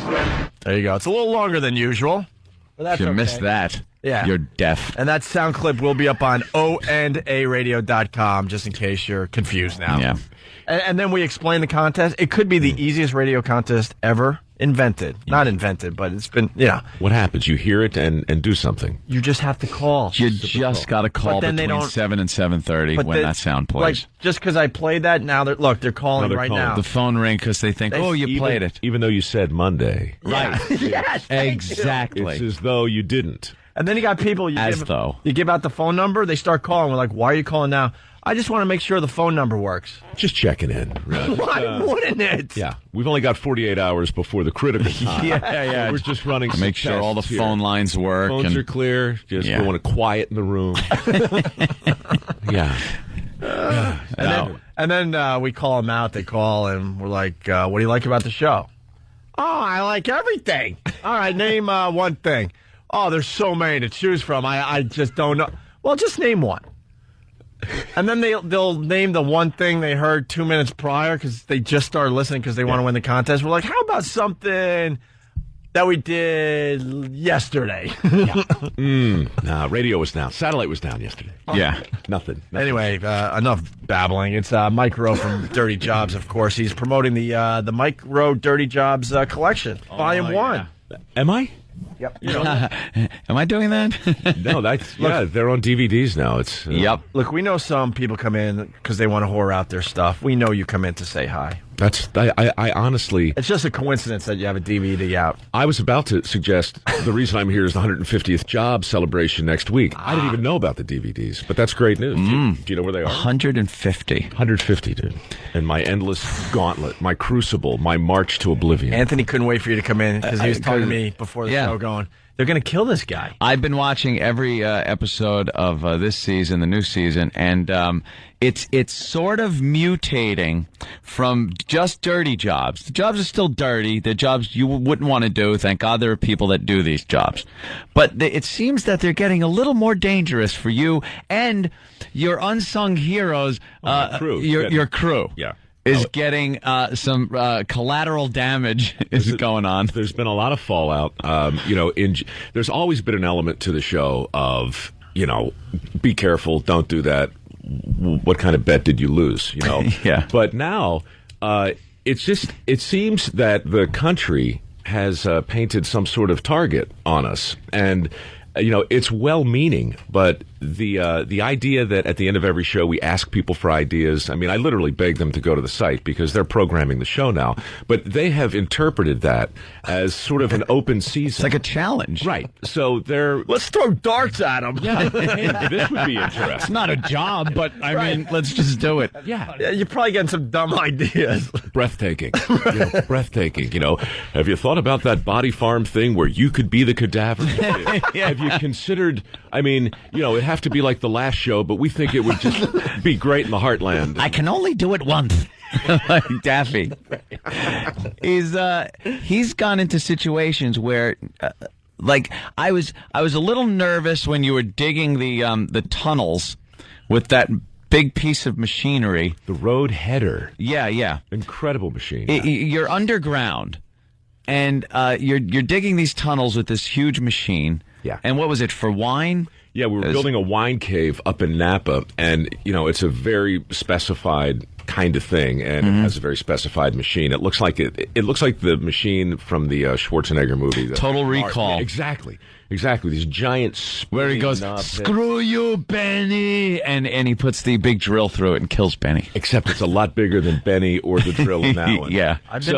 It's great fun to drive the thing just through the, I've been into some of these wine caves. I thought they were natural caves. Stupid me. They actually make those things. Oh, they drill these things out, but then after you said afterwards they spray some kind of one of the worst jobs concrete. It's called shotcreting. Yeah, shotcreting. So picture a garden hose that spews out concrete instead. Yeah. And on the ceiling. On the ceiling. You're under it. Hideous job. Because it all falls back in your eyes. Of course it would. Why wouldn't it? But how's that supposed to protect the thing from collapsing? I don't know. That's just it. Now, how about before they spray it? I'm thinking you're in this machine making a lot of vibrations and noise. How does this not just cave in on you? I don't know. Yeah, you were in there. This is what Anthony I'm talking about. I was asking questions, Mike. And even when he's outside of the cave, he's outside at the breakthrough point. Yeah. This is right before it broke through. He puts his head near where it's going to break through and goes, "Yeah, this should be where it comes out." I hear something. Yeah, I hear something. And meanwhile, there's just this auger, big machine thing coming through at him. Look, Mike, move. I'm talking on this TV. Mike, move your head. Move out of the way. What are you doing? I've made some mistakes. I admit it. My philosophy, as you know, is just get through the day and get out. Statistically, I'm still in a safe place. Are you? Probably not. But I'm telling myself this. The other one was the cement mixer had me very nervous for your future health. Good for you, because nobody ever brings that up. It was a little tiny job, but to this day, out of the 150 we've done, it's in the top 10 or the bottom 10 for just pure. You were miserable. Which one is this? Every time a cement truck drum turns, and you see them, turning as they go down the road, whatever. Every time that happens, a thin layer of concrete forms on the inside. At night, across the country, fleets of cement trucks are parked in giant holding areas, and men descend upon them. They crawl inside because the interior of the drum has shrunk in size by about 60% because all the cement's hardened. So they crawl in with these pneumatic jackhammers that weigh about 100 pounds, and they just wail away at the concrete to get the drum back to its original size. It takes all night for one truck. The sound is deafening. Your eyes are covered. Your ears are covered. Your mouth is essentially covered. And you're inside, obviously, so the echoing of it is so unspeakably loud. It's got. It's like walking in a bathroom at the Hilton with a machine gun and just shooting it up. It's so loud you just can't even get your head around. One of those hammers, hammer drill, jackhammer type things you were using, are loud outside. Yeah. If you walk past a sidewalk where they're using one outside, you have to cover your ears. Oh, yeah. Now, he's in a cement mixer. He went through a little hole that I don't even know how you fit through, and getting out was hysterical, by the way. It's awkward. Yeah, we'll talk about that. He gets in, and he starts drilling, and it just looked like you were making no headway. None. Whatsoever. And there was a cloud of dust in there that is just broken up cement. And at one point, you pull your mask off and start talking. And I go, unless he could talk without breathing, he is effing his lungs up so bad. I'm screaming at the TV, Mike, put the mask back on. Now, you realize when that happens, I can't hear you, right? Yeah, I try to talk to. I think you can, because I'm wearing my tinfoil hat. Yeah, and I know the sound of the day. I'm talking to him. Could you give Anthony your private cell phone number so he can help you out? That's basically what he's getting at. It was so distressing to watch and so claustrophobic for me to watch you in there. Yeah, no, it's just another moment where intense incompetence meets wild optimism, and I have my job is to from time to time relate the hell of it to the viewer. So it's tough to do that when you're wrapped in bubble pack and completely sealed up. So you take the mask off and you make your point. You do realize you don't have to do this anymore, right? You're a big star. I don't know. Maybe in the beginning you went from the home shopping thing to the dirty jobs or whatever, a couple stops in between, I'm sure. But now you're like a huge star. You don't have to get dirty anymore. It's getting weird. It's getting weird. But the dirt, you know what? I have a theory, and maybe it's rooted in wild insecurity, but I do believe that, the reason strangers buy me beers and girls say inappropriate and nice things is because they feel fundamentally sorry for me. Right. And like Yes. Anthony's saying, I think there are lots of people looking at the television, shaking their head and maybe talking to me. Again, I can't hear them either. It's not just you. Yeah. But, people... I hope you couldn't hear them also. You're just not tuning me out. You're offended. People are hopeful that I might be back, and I am too, but I just had never really thought of it in those terms. I think never underestimate the power of poo or pity. Yeah, both of those are very big. What's on next the show? For rehab, and then straight to the ER. We have another season, incredibly, that somehow or other I've agreed to. Next week, we're celebrating literally the 150th job, a 2-hour thing. I went to the San Francisco dump. They let me come in. They let me invite back the craziest of the crazy people who've been on the show, and they gave me dozens of garbage trucks to chauffeur them in. I roll out a brown carpet full of rotten fruit, and these people walk down it. We built a horrible, crazy midway from hell full of disgusting games of chance. It's going to be great. My dad used to take us to the dump because we were redoing our house, so we were taking loads and loads to the local dump. Oh, my God, you scared the crap out of me. I thought you were making the trip the other way, like redoing your house with stuff. Honestly, I did too. Because some of the stories Opie's told with his impoverished youth. Honestly, you're sort of correct. My dad would see something laying around like, I think I could build a shelf with that. One man's trash. No, I'm not joking. Treasure. We would bring stuff back to the house, so you're not that off. But it's the worst smell ever. Yeah, dumps are really... Do people understand how bad a dump smells? No, they don't. And let me tell you, I can't think of something I've smelled worse in my life than just being in a dump. I can make you list. Well, I know. It's like having I'm challenging freaking Mike Rowe. I can think of something that smells worse, and I can give you names. There's a room at the dump that most people don't know about, and it's the room underneath the main transfer station. They call it the pit. And in the main area, in San Francisco anyway, where they bring the organic stuff, the non-organic, all the stuff that's ultimately separated, anything that's fluid will leak through designed cracks in the floor and coagulate in this giant pit of disappointment. And men go down there periodically to unclog the drain in that thing. Oh my! And I'm telling you, we do that in an episode. I don't know when it's coming in a couple months, but it's called the transfer station, and it is simply one of those places that'll haunt your dreams. There should just be automated. Yeah. You would think. You would think they would figure out, look, we can't ever send people down there. Yeah. This has to be a completely automated system. That's going to be a robot job eventually. Well, you can only hope. We figure out that robot thing. Yeah, but if the robot breaks, someone has to go in and fix it. Fix the robot. Yeah, there'll be Mike Rowe fixing a robot down in the pit. Oh, Jesus. Thought I was safe from this job. Hey, did you see any roaches and rats when you were in the dump? I saw things crawling and things moving. I can't identify them as roaches or rats because they were just completely covered in excrement. But I imagine they were. If they weren't, I don't know. Something toxic is spawning. Another episode that really got me a little nervous for you was the snakes. Oh yeah, where you're transferring the snakes from one place to another. For some reason, I never really figured out why the snake had to go from point A to point B. Yeah. But they were giant constrictors, and then you went into the rattlesnake pit. That's true. Which was ill-advised. Ill-advised and worse than the constrictors. Yeah. And the way Mike had to grab a snake by the neck from a box of snakes. There's a box of snakes. And it's like, okay, see the one on top? Grab that. And it took him so long.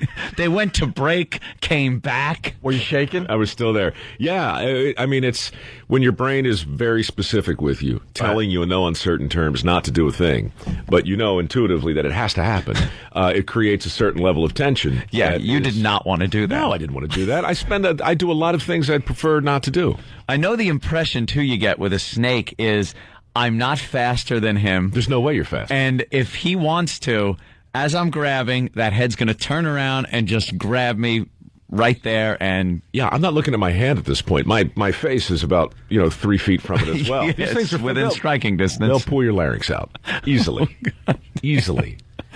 It's just not something you should be doing at this point in your career.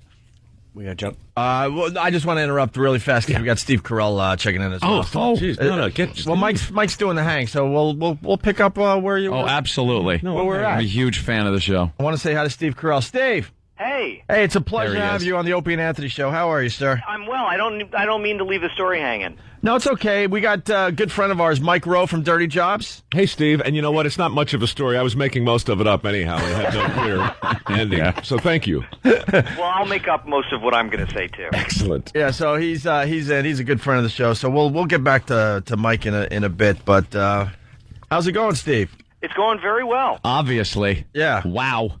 I have absolutely nothing to complain about. Yeah, you I used to love you watching you on The Daily Show, and then all of a sudden you just branch out and become like now you're in every movie that's being made. I am a brand name now. Yeah, he is. and now here's the thing: you put out some comedies, very successful. And then this movie now, your latest movie that's out. Dan in Real Life. Yeah, Dan in Real Life. I actually saw a trailer for it on TV the other day where the deep voice guy went, in an Oscar-worthy performance, Steve Carell. And I'm like, okay, all right, I love Steve, love his movies, but hold on a second. What is going on with Steve Carell? Every time I introduce myself now, I'm going to say, for your consideration. I'm just thinking to myself, okay, I loved him on The Daily Show, Back to You, John, and now it's Oscar-worthy performances. Yeah, it seems like give me a break. Stop it. Don't push it. You know what? I have to say, I am performing with an Oscar-winning actress, so that part of it was a bit surreal for me. Who is she? Juliette Binoche. It plays my love interest, and I know people have been begging for a Juliette Binoche Steve Carell movie, and we finally have it. It's here, and it's coming up next week. Your wait is over. Your wait is over. The obviously the big break was the 40-Year-Old Virgin for you, and what did you think going from kind of a player on the Daily Show to having that goddamn billboard everywhere where you had that angelic little face and it was just a giant face of you? You had to be thinking, this better work or I'm really going to look silly. You know what? I had no idea whether it would work or not. I remember the first day I was driving around Los Angeles and I drove by Universal Studios, and the first poster was put up right outside Universal Studios, and it was this enormous poster of me essentially looking like a jackass. And I thought, wow, that is real. And of course my kids did not understand in any way, shape, or form driving around the city what Daddy was doing up on these billboards, and thought I was a little weird. But yeah, I mean, when we were making it, we had no idea that it would do as well as it did. We just thought we would make something that that we felt would be funny or entertaining, but we had no idea that people would actually like it as much as they did. Yeah, it completely took off, and then I guess the offers start a rolling in. Oh man, The Office, Little Miss Sunshine. It's your resume is just amazing, Steve. Hey, Steve, were you really?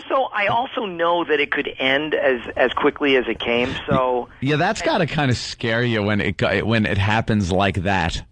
Well, I feel like I just sort of have to, it's such a cliche, to live in the moment of it and just sort of enjoy it while it's here. Because, you see these horror stories all the time of people starting to believe that this will continue and they will be successful for eternity. And that's generally not what happens. So I'm honestly very happy for everything I've been able to do, and if it doesn't continue like this, that's fine. My kid's college is now paid for. So, yeah. And truly, that was like one of my main concerns. So isn't that great? It's fine when everything gets paid for, and then it's like, now I can relax a little bit if something happens. I've got some money in the bank for them, so they'll be able to. And it is. I mean, we did like an advanced look at what college will be because I have a 3- and a 6-year-old.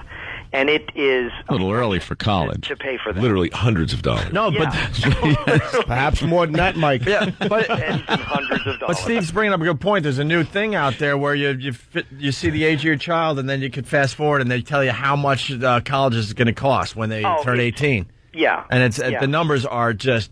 I don't even know how parents are going to afford college in the coming years. I don't know. You got to put out hit movies and be on a hit TV show. Right. I just recommend people should do a hit movie. I think that's the wisest. That's great advice. Yeah, why not? Career advice. That's great. How are you going to continue on The Office with the movie career taking off?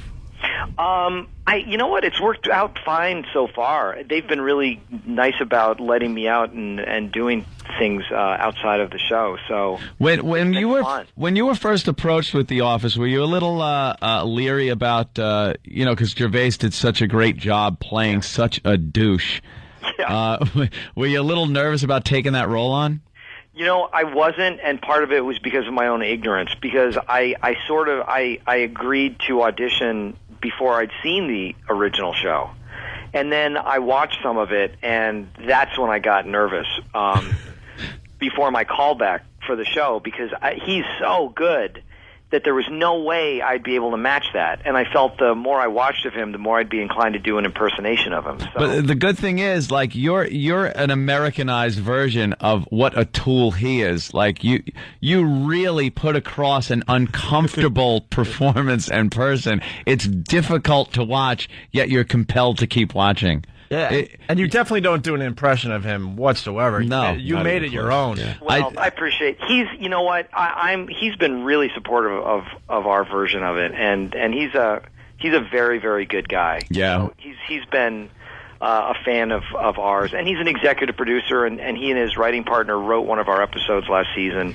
And actually, Stephen Merchant, who is one of the co-creators, is going to direct one of our episodes in a couple weeks. Hey, was Stephen Colbert really your understudy at Second City? He was, yeah. When I was on Main Stage, he was my understudy, and there was one show in which I played the baritone horn, and in order to understudy for me, in 3 weeks, he learned how to play the baritone horn from scratch. So he is a very he's quite talented and driven man. Yeah, his show is very good. He found kind of a niche for himself with that Colbert Report. It's amazing the talent just marching through the Daily Show. It really is. I know Ed Helms on The Office now, and Rob Corddry is doing all sorts of stuff. Mm-hmm. There's been a good run of people. You guys have left Jon Stewart just languishing at a humiliating, no-end job. Poor guy. Job. You should have treated us better, John. We're going to take you with us to Hollywood. We got Dan in real life. Springboard. Now I'll never talk to you. John used to do our show all the time, but he's a busy guy. He just re-upped, I guess. It hit the papers today. He's 2 years, He wants to do a show. Hey, Steve, so Dan in real life, the movie's getting a nice buzz out there, huh? I love it. It is getting a good buzz. You like the seg there? Yeah. No, you know what? I saw it a couple months ago. It turned out really well. I think people like it. It's funny and it's sweet without being sort of cloying and overly sentimental. And it's good. I think it's a good movie. If Art Carney won an Oscar for Harry and Tonto, you could absolutely win one for this. Oh, you know what? I'll definitely win an Oscar. Wow. I don't see how I possibly could not. I think the odds are against me not winning an Oscar. And our pal Dane Cook is in this with you. It comes out. You know what? He's really, really good in it. He gets a lot of flack, I know, but I have to say, he turns in a really good performance. He's really underplayed, and he's a very sweet guy. Yeah. So I think people are going to be very pleasantly surprised by him. He's always been good to us. So. It's next Friday, obviously not today. Next Friday, October 26th, the movie comes out. Dan in real life, and you're on quite a roll, so I'm sure this won't be any different. Oh, thanks. I appreciate that. Why did we all just stop talking? We were just contemplating the role that he's on. Yes. Internally pondering our own blessings. Basically, Jimmy just got everyone depressed in the room, so we all had to just sit there. Why? Kind of take a deep breath we're all doing well, but not as well as this kid. Yeah, you basically had to point out how great he's doing, and we're just doing the same old crap day in and day out. I'm just thinking of the time I passed on the correspondent role at The Daily Show 5 years ago, going, that was super shrewd, Mike. Yeah, that was good. Good thing. Yeah, that was a reality check from Jim. That's what you heard there on the other end there. Well, no, we're really happy for you, just because you're far more successful than any of us. We don't begrudge that at all. And I certainly don't pray for your death, so there's one spot that opens up that maybe I could squeeze into. No, I've rejected all of my past relationships at this point. All right, Steve, thank you so much for calling our show. We definitely appreciate it. Oh, my pleasure. It's Dan in Real Life. It comes out next Friday, October 26th. Check it out. Yeah. All right, Steve. Thank you. Continued success, sir. Good luck, man. Go get that Oscar, sir. Go get it. Steve Carell. All right. We got to take a quick break. If he ever won, that would be hysterical to replay. Oh, yeah. Him just talking about how he's definitely winning. Definitely going to win the Oscar. We're going to continue with Mike Rowe after the break for another 3 minutes, and then we got What else would I do? That's great. You picked a weird day, but you were last minute. That's the story of my life. Look, last minute. That's all right. We get the call. Mike wants to come in and say hi to you guys. It's been a while. I'm like, yes. We would never say no to you, but today is just so freaking busy. Hey, man. We haven't had anybody on in weeks, and now today we got 5-6 guests. Yeah. Chaz is here, so now we got to take a break and get him in. So then we'll get back to you in another 20 minutes from now. That's fine. Yeah, I'm just looking at the coffee cup here, wondering, it's just beautiful. The way everything's coming together for me. Total lack of respect for the man here. Every time Mike Rowe comes in, I walk home going, we'll never see him again. we just don't treat him right. Treated him like crap. And I don't know why we do that. We like Mike Rowe. We want him around. Because that's his job. Yeah, what's on YouTube now? What humiliating thing can we find? I know. God damn. He's He's on a rocket ship. His career is just skyrocketing, and we treat him like crap. Maybe he's the one that'll bring us with him. Why is there toilet paper? Don't ask. Don't ask, sir. Yeah. What the heck? Our next contest. Yeah. Yeah. The sound of the day. Don't touch anything in front of you. It's Opie and Anthony. Yeah, it's the Opie and Anthony show. The show is flying by. We got Mike Rowe still in studio from Dirty Jobs. We're going to get back to you, Mike. I promise. Oh, I'll be fine. I'm fine. We've been blowing off Mike all morning long because there's just a Congo line of guests coming through here today for some reason. And speaking of which, we got the great Chaz Palminteri. I say your name wrong every time. I'm sorry for that, Chaz. But he's not a paisan, so he doesn't know. That's all right. But we saw A Bronx Tale here in New York City Wednesday, Jimmy and I, and Chaz walked in. I ran right up to him, shook his hand, and I just said, unbelievable performance. We were blown away. I want to say what I said to you personally. I never saw a standing ovation happen faster in my life. I go to the theater every once in a while or whatever. But, I was saying sometimes you're in a theater and you're not sure if you should stand up for the performance, and then maybe one person stands up and gets it going, and then the momentum starts. Exactly, right. When that play ended on Wednesday, it wasn't even a question. Everyone just stood up at the same time and just gave you a standing ovation, and that had to feel good. It does feel, it feels great. It feels great, Opie. It's been happening every night, so I'm real excited that the people are really responding this way. It's an amazing thing to go up there by yourself for over an hour and a half and put on a performance like that. If the people don't appreciate that, they're crazy. That's why you get that standing ovation instantly. It's just an amazing thing. Yeah, it's just Chaz. It's the set is very, very simple. There's not much going on with this. The set. You got the street corner, you got the stoop, you got the bar, and that's about it. That's about it. All the rest is in my mind and in my imagination that I make the people see. That's the idea of that. The amazing thing is, though, if there's not one moment where you feel like you're watching somebody act, it was really depressing to watch. Like, it was so good. It was like there's one scene where you point, like you're saying, this is where the candy store used to be or something, right. Like you're gesturing, and it's just part of the stage curtain.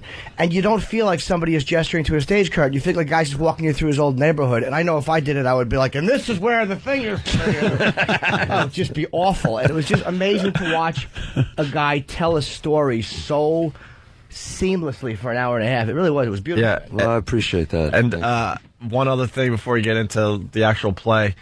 Just before it started, I ran up to where Jimmy was sitting. I go, they should have had a metal detector for this joint, man. A lot of wise guys coming out to see you there, Chaz. I looked around. I didn't feel too comfortable. Certain clientele, maybe, that enjoys there's a certain clientele that comes down and sees some guys from my old neighborhood came to see the play, and it was pretty exciting. No, they really liked it. It's like the wedding in the original Godfather. They all just showed up. Right. Now, how did this come about? Because obviously you did this before the movie, right? And then the movie was based on your one-man show. It was based on this play, yes. And so how did this come about now to come back and do it again? Well, I thought about doing it again. I've been thinking about it for a long time. And then I said, you know what, I'm young enough to still do it because it is like a marathon.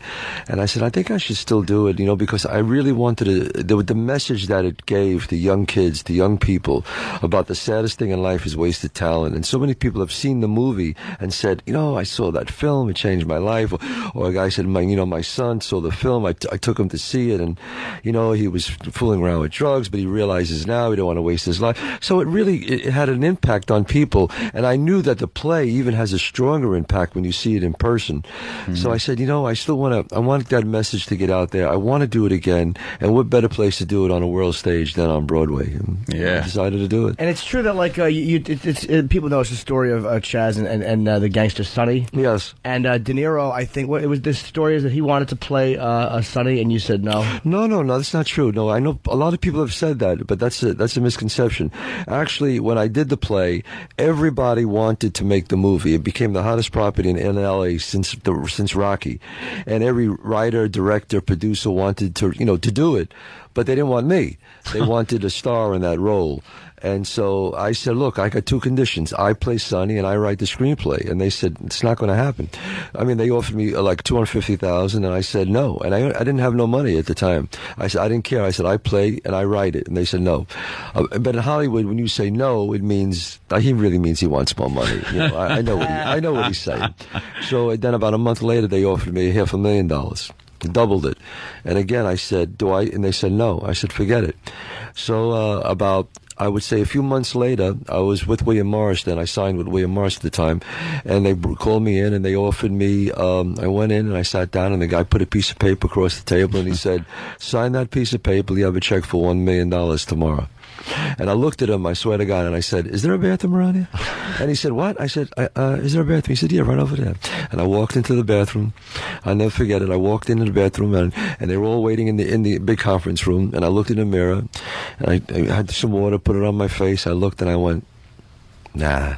I really said something else, you know. You went, He just mouthed what he really said. I think they can figure it out there. And I said, nah. I said, I'm playing it, and I walked back out, and I said, look, I'll sign that paper, but I write the screenplay, and I play Sonny. And they said, he just looked at me and said, the movie will never happen, Chaz. And I said, you probably won't with you, but it'll happen. And he said, why is that? I said, because it's too good. And I went back and I started doing the play again. And then Robert De Niro saw it. And he came backstage and said, look, I know the insanity that's going around in Hollywood, that you want to play Sonny and you want to write the screenplay. I'll tell you my feelings. He says, I think you'll be great as Sonny, and you should write the screenplay because it's about you. He goes, I'll play Lorenzo, I'll direct it, and if you shake my hand, that's the way it will be. Wow. I shook his hand, and that's the way it was. It would have been funny if you made De Niro read for it. Oh, please, no. You ass. You and Jimmy have someone in common, De Niro, and the only reason I bring this up because it made the paper today, being turned down for a picture with De Niro made the Post today. By the way, you should tell Chaz to his face. I don't want to embarrass you. De Niro was very nice. He was nice about it. He was very pleasant. But I asked him for an autograph, and I just a picture. I tapped his arm. I'm like, Bob. I called him Bob. That he would think I knew him because I'm like, he's so famous, he won't realize I'm a nobody. He'll think we did a gig together. And he looked at me. I'm like, can I have a picture? And he goes, no. All right. But he was very pleasant. He wasn't being a jerk. He's like, if I take one, a lot of people will ask. I just want to go say hi to Billy because he was talking to Billy Crystal, and it was just, we bring it up today because it made page 6 of the Post. I told the story. No, but Bob, let me just want to embarrass Jimmy in front of him. He's really a great guy, but he is right about that. If you take one picture, you're done. You're dead. That's it. So I do understand what he's saying. I wanted to tell him, look, I've talked to everyone. They won't bother you. They've elected me the lucky boy. And obviously, Dov Davidoff is a buddy of mine, a very funny comic. He knows. I know Dov very well. He's very funny. And we did a Chaz Brothers. Remember, we did a table read a long time ago. It was for the 50s comedy. It was with the guy from Second City. Second TV. City, that's right. Yes, and that's right. I love watching you stumble over trying to get Chaz Palminteri to remember you. No, he doesn't remember. No, I do remember. I was so bad he blocked it out like a childhood episode. I don't play it. It's terrible. The play was good, but I was just like, he's like I was so nervous. That takes a lot of personal confidence to turn down that much money when you're broke, you're saying, to stick to what you believe in. Right. And I guess obviously you believed so much in this story. Yes. To not take that money. I just believe that because you know what it was. Everybody wanted to make it, Anthony. Everybody. I mean, it was like insane. And I knew sooner or later somebody would step up to the table. If there's that much of a frenzy over it, it's not just going to get brushed under the carpet. I mean, there's always a chance, but you know what? I always believe in divine intervention, and I'm a very spiritual person. I just said, you know what? It'll be okay. I'm going to do this. I feel it, and I did it. And you can't picture anybody else in that role but you. You really can't. Whether you see the play or watch the movie, it's just that is you. Yes. That's your role. It was my role, and I knew that, and I said, this is my ticket, and, and then, when I did that, and then Bullets, and then Usual Suspects, and then I never looked back after that. Yeah. You know what's fun about watching the play? It was so, like, when you act, there's certain things that, like, become embarrassing. Like I'm so fear-filled and just terror-filled that I'm going to be exposed for a fraud. And watching you do every bit of it without any shame and without any fear, like, that was what was so great to watch. You're comparing yourself to Chaz Palminteri? Well, I mean, men of similar ilk. Similar ilk? No, but just to What, watch. you both have feet?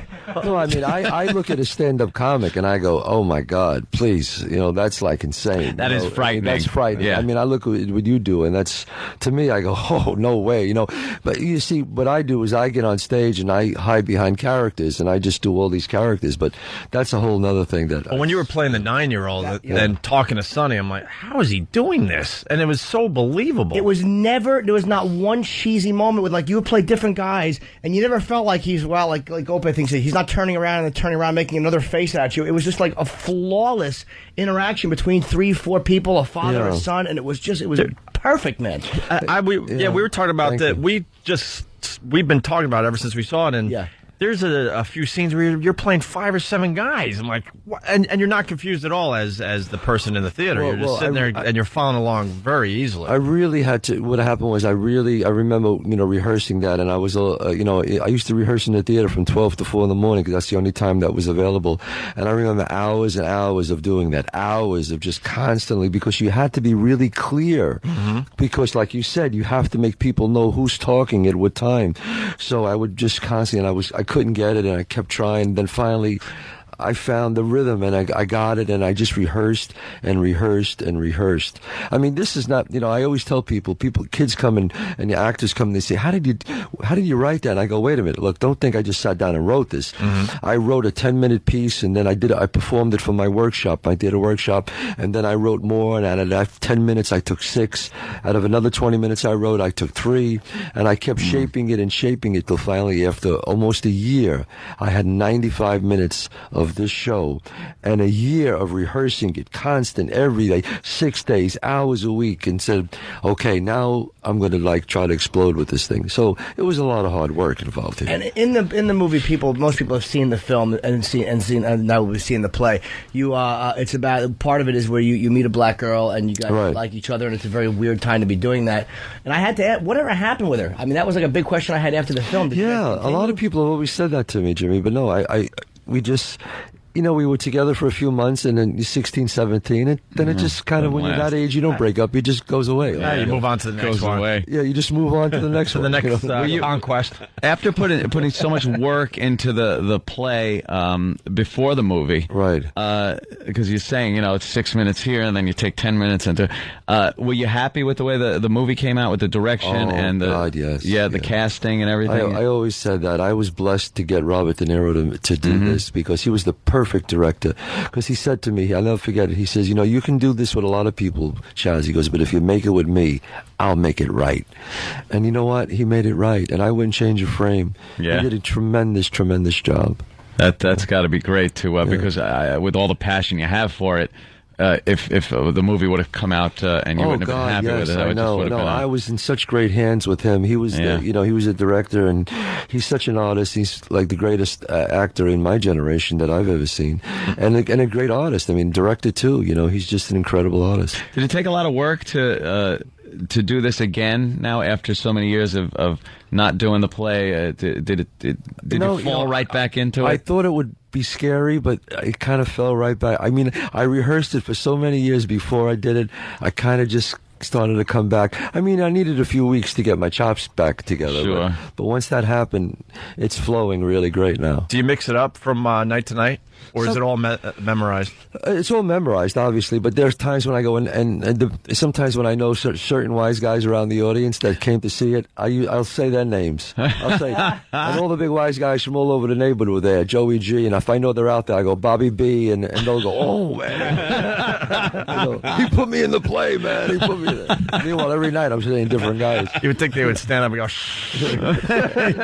Oh, no, they get a kick out of it. They all love it, right? Oh, hell yeah. Of course they do. It was really amazing, an amazing story. It's like, to me, to be able to entertain a room full of wise guys, as well as like square guys like myself and old people, like to tell one story and have everybody captivated and everybody feeling emotion at the same moments and everybody laughing at the same moments. Because you talk about stand-up, there was some really funny lines in it which were delivered perfectly, which annoyed me. I was like, maybe he'll trip on the jokes. That always made me feel a little bit better about myself, but every line was delivered. He's such a bastard, man. But it was just, the jokes were great. I mean, when they were there, they belonged, and that's what I liked about it, is everybody just loved it for the same reason. And I got to embarrass Jimmy. he had a tear in his eye, Chaz.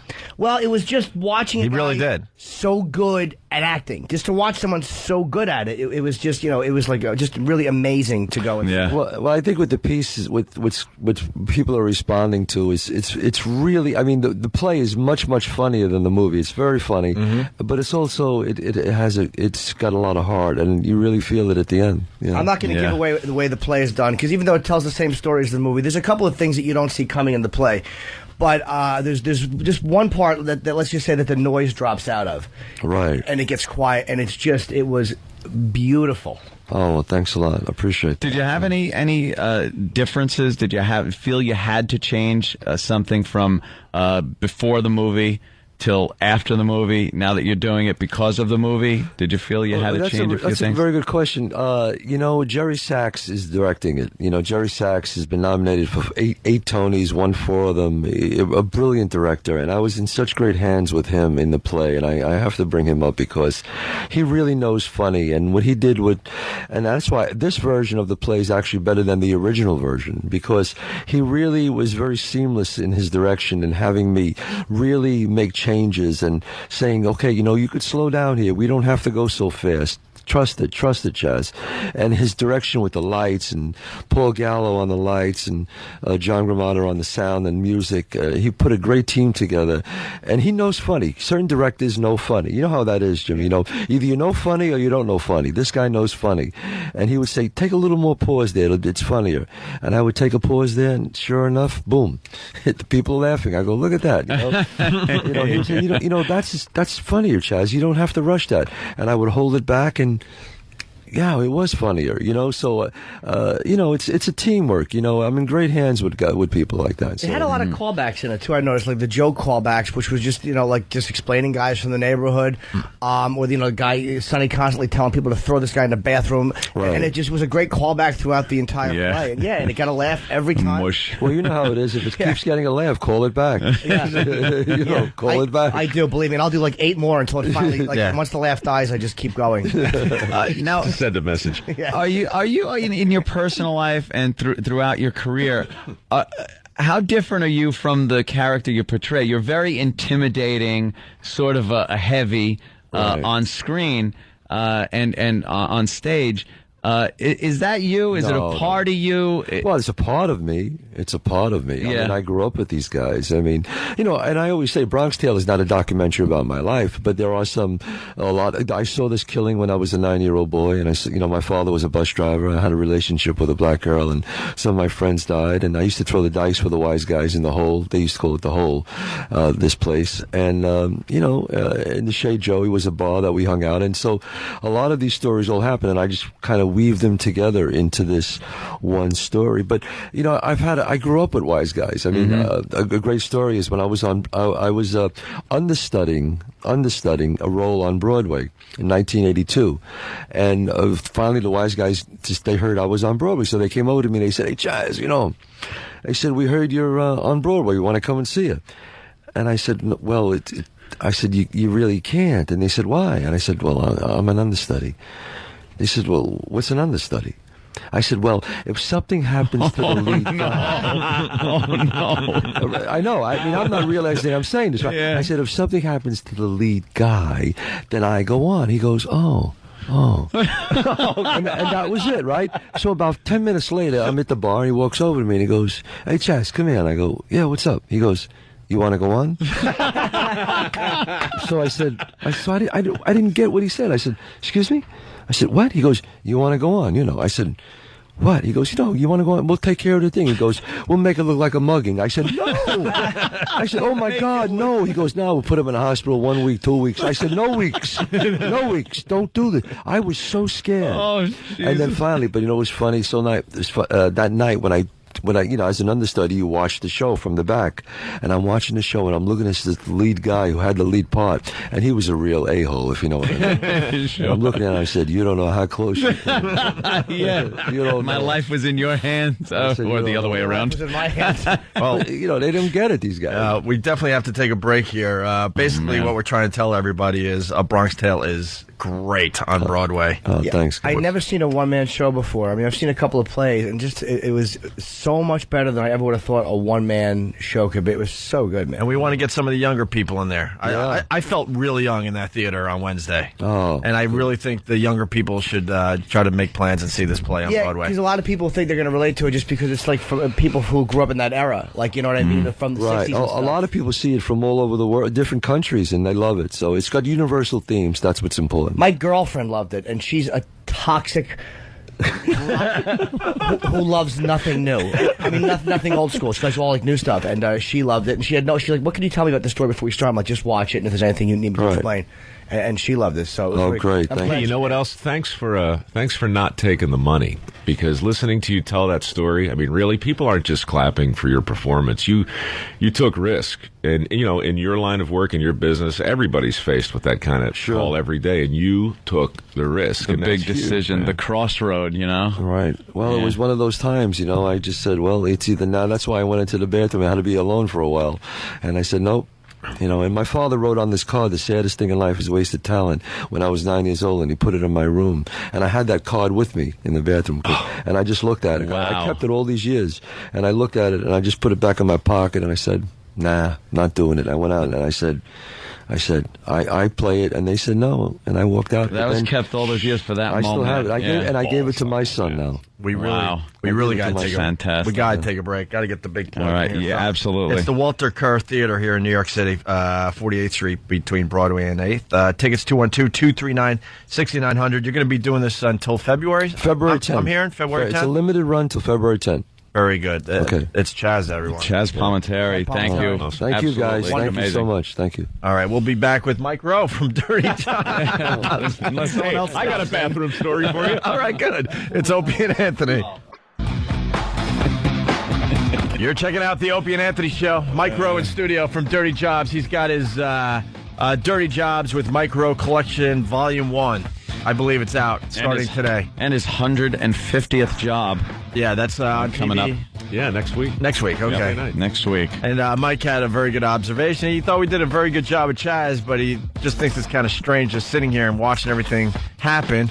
We got Jerry Springer, and then we got Chaz. Chaz Palminteri a little comes different, in right after guys, it's why your show's great, because, you know, think what you want about Jerry. He's exactly perfect at who he is and what he does. 17 years, right? And here comes Chaz. You say the exact same thing about him, but other than that, you would never compare the two in any other capacity. What are they doing on the same sofa? I mean, it's incredible, but really fun to listen to. Yeah, you guys are awesome. It was an odd little mixture today. Yeah, well, we were very excited after seeing that play. So, and I'm such a huge fan of Mike Rowe. And Dirty Jobs is amazing. Like I said, I haven't missed an episode this season. You've just been putting yourself in mortal danger, and just some of the most disgusting jobs. And I got to say something. Me and Opie were talking about this the other day. If you pitched a show like that and put somebody in there, I think the show would last a week. You really bring something to that. It's sort of this. You have a great wit and a great rapport with the people that are just ordinary working Joes that have these horrible jobs. And you go in there and you make it funny and entertaining to watch. And I really think that's the success of that program. Has to do with Mike Rowe. Can you and tell? Excuse me, for that dirty job, you're going to have to clean all of my saliva off your ass. Yeah. Because I was just kissing the hell out of it. I just have a little observation. Can you tell that we want out of radio desperately? We're just kissing everyone's ass. Jerry comes in, Chaz comes in, Mike Rowe. One of these guys will get us out of our hell. Someone, God, please. Carell is like so right. What groveling worms all of us are. We're usually like, F you, F your dirty job, get the F out. The sound of the day is sycophant. Right. When you hear the word sycophant, can you just tell? Go to your phone. Can you just tell we want to move on to something? We suck. Something else. Steve, God bless. Good job. Mike, be careful. Chaz, really, really good. Beautiful interpretation. Jerry, important work. Jerry, I got to compare you to Edward R. Murrow at this point. It's just Jerry, amazing what you've done for the media. Slide down the pole, Right. Jerry. That's what an act of bravery. Wonderful. Well, yeah, what Anthony was saying, though, I think with Dirty Jobs, anyone else hosting that show, it would have been done after a season. It really was. Because it would either be too clinical or too goofy. It's your personality that makes it. And believe it or not, it is interesting to watch these people that have to do these jobs. And then I said the fun and just sheer misery and aggravation sometimes that you bring to the show is really fun. You made it your own. You really have. It's now really. They really should just call it the Mike Rowe Show. There's an act in nature. It's an act of submission, essentially, when a smaller animal in the presence of a larger one will simply lie on its back and expose its jugular, as if to essentially remove all the tension in the air, and there the animals can go about their business. And what I try and do on the show is, as soon as I meet whoever it is, I want them to know, A, you're better at what you do than I'll ever be. I'm not here to make fun of you. I mean, we're going to laugh, but the joke will be on me, so relax. Mm-hmm. And then we just go about the business of getting through the day. But, I don't know why more people on TV don't do that. And I'm not taking credit for it so much, because to me it just seems like a no-brainer. Yes. But we just don't need any more hosts. We don't need any more classic comedians, on these hosted formats, really just desperately trying to find the funny. It's just, they take themselves a little too seriously. They got to be the one that gets that is making fun of someone else instead of being able to take the brunt of some of the crap that's being thrown your way, and both figuratively and literally. Quite literally. I got to bring this up on air. We were talking during the break, and I said to Mike, I'm like, Mike, you're the type of guy, just with dirty jobs and everything else, you're like a man's man. You're doing commercials for manly things, and you got this man show. Right? Trucks. Yeah. Trucks. You're like this man. No hybrid vehicle here. Right. No. Come on, pump in that gas. I want to F up the environment because I'm a man's man. And I was thinking to myself, like, this guy cannot turn down a drink in a bar because he's a man's man, that he has to be a raging alcoholic. He has to be. And I don't think it's any fault of yours. You have no choice. You have to be a raging alcoholic. I've put myself in a position where I can either be healthy or rude. And I can't. I don't wish to be rude. 3 years ago, the web thing, the online dirty jobs where all the suggestions come, it's a big element of the show. And I went on there when no one was watching and said kind of glibly, look, the way it works is like this. If I meet you, it was in response to somebody saying, hey, can we get together and meet sometime? And no, of course we can't. But if we run into one another, serendipitously in a bar, and you walk up and say, hi, my name's Alice, and I'm a dirty girl. That's code, and what that means is I will buy you and your friends a round of drinks. That's my solemn pledge. That was 2.5 years ago. Mike, I've spent, I don't know, this year, maybe $12,000. Mike, $12,000 on beers. Mike. Yes, Opie. I can't believe you fell for this. What happened? That $12,000?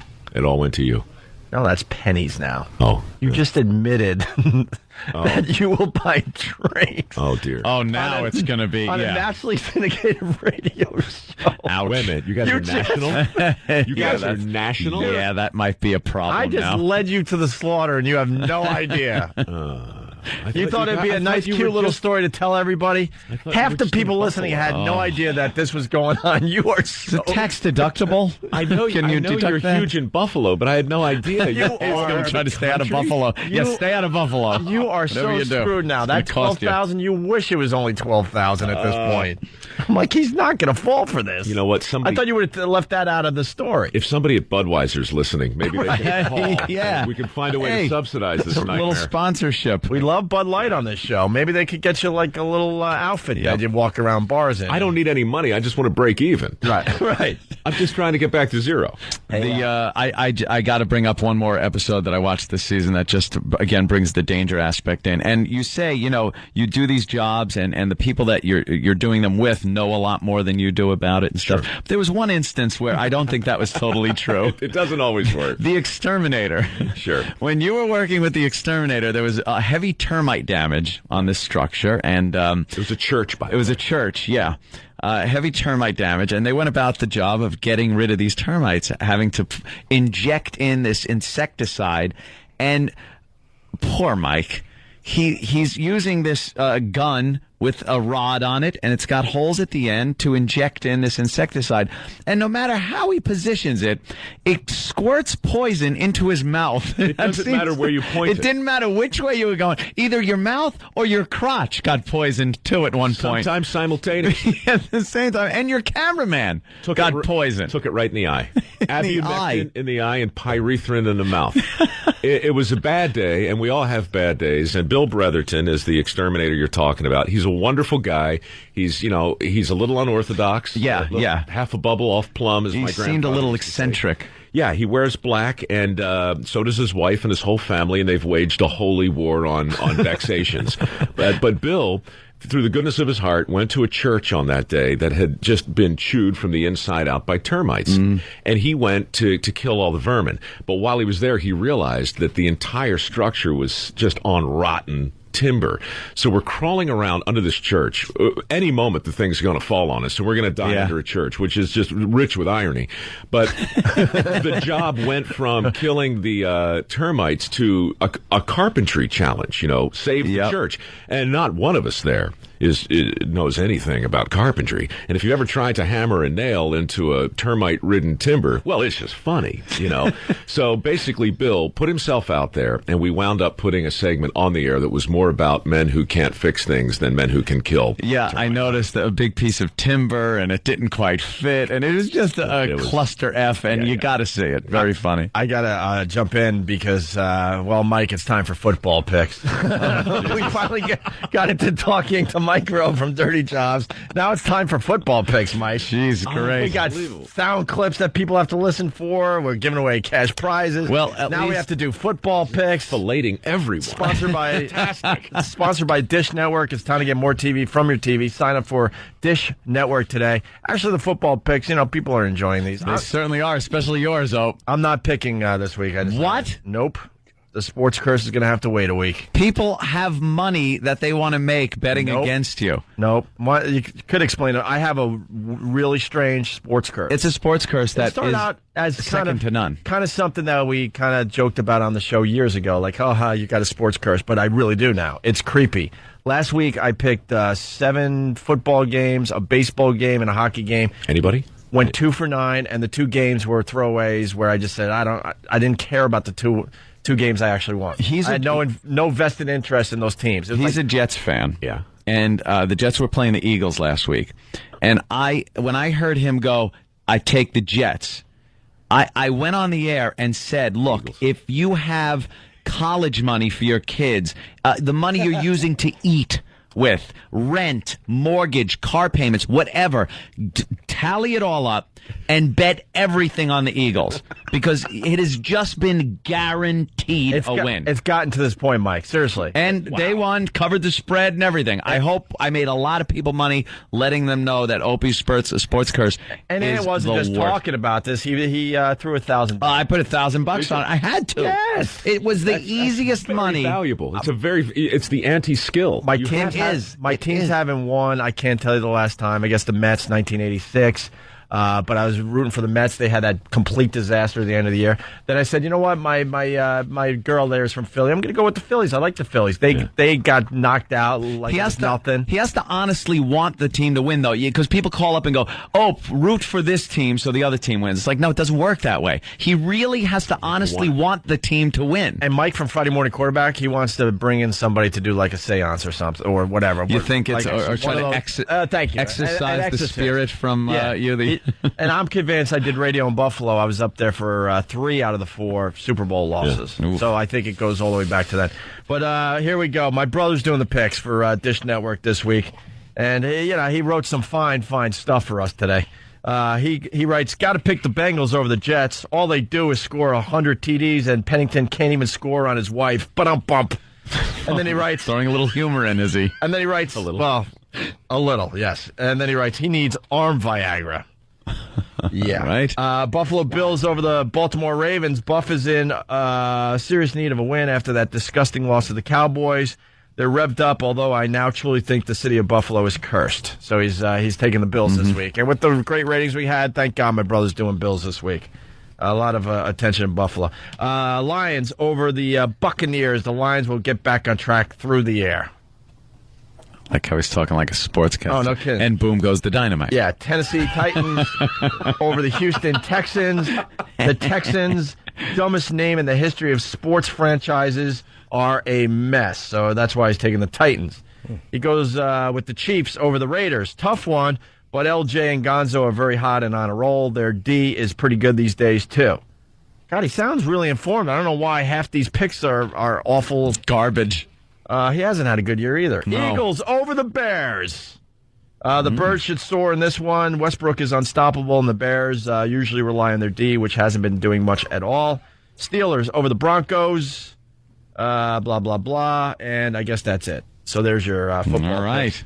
Thanks to Hope you Dish wrote them Network. down. Dish Network. Oh, they're not getting good reviews over Pal Talk. They're not enjoying the humor? No. Not the humor or the picks.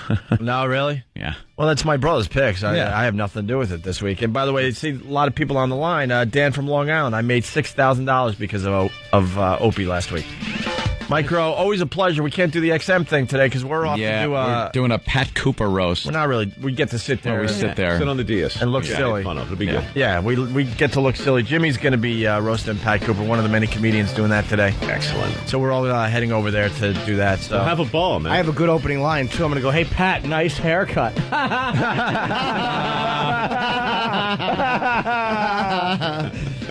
Anything else you're promoting there, Mike? Peace on earth, goodwill to man. 150th job next Tuesday, 2 hours. It's going to be nostalgic, funny, weird, ironic, and steeped in poo. And of course, apparently there's some DVDs in the stores now. What's chilling is it says Volume 1, which suggests there may be more after that. Yes. And it might not seem like it, but we really do like you. And please come back. Hey, man, I love to come here. If I'm in town, I'm going to come by, invited or not. He's one of our faves. It's Micro, everyone, from Dirty Jobs. And, well, I guess we tell everyone to have a good weekend, and we'll see you guys Monday. Yes. And Philly, hopefully we'll see you Monday. Yeah, we hope.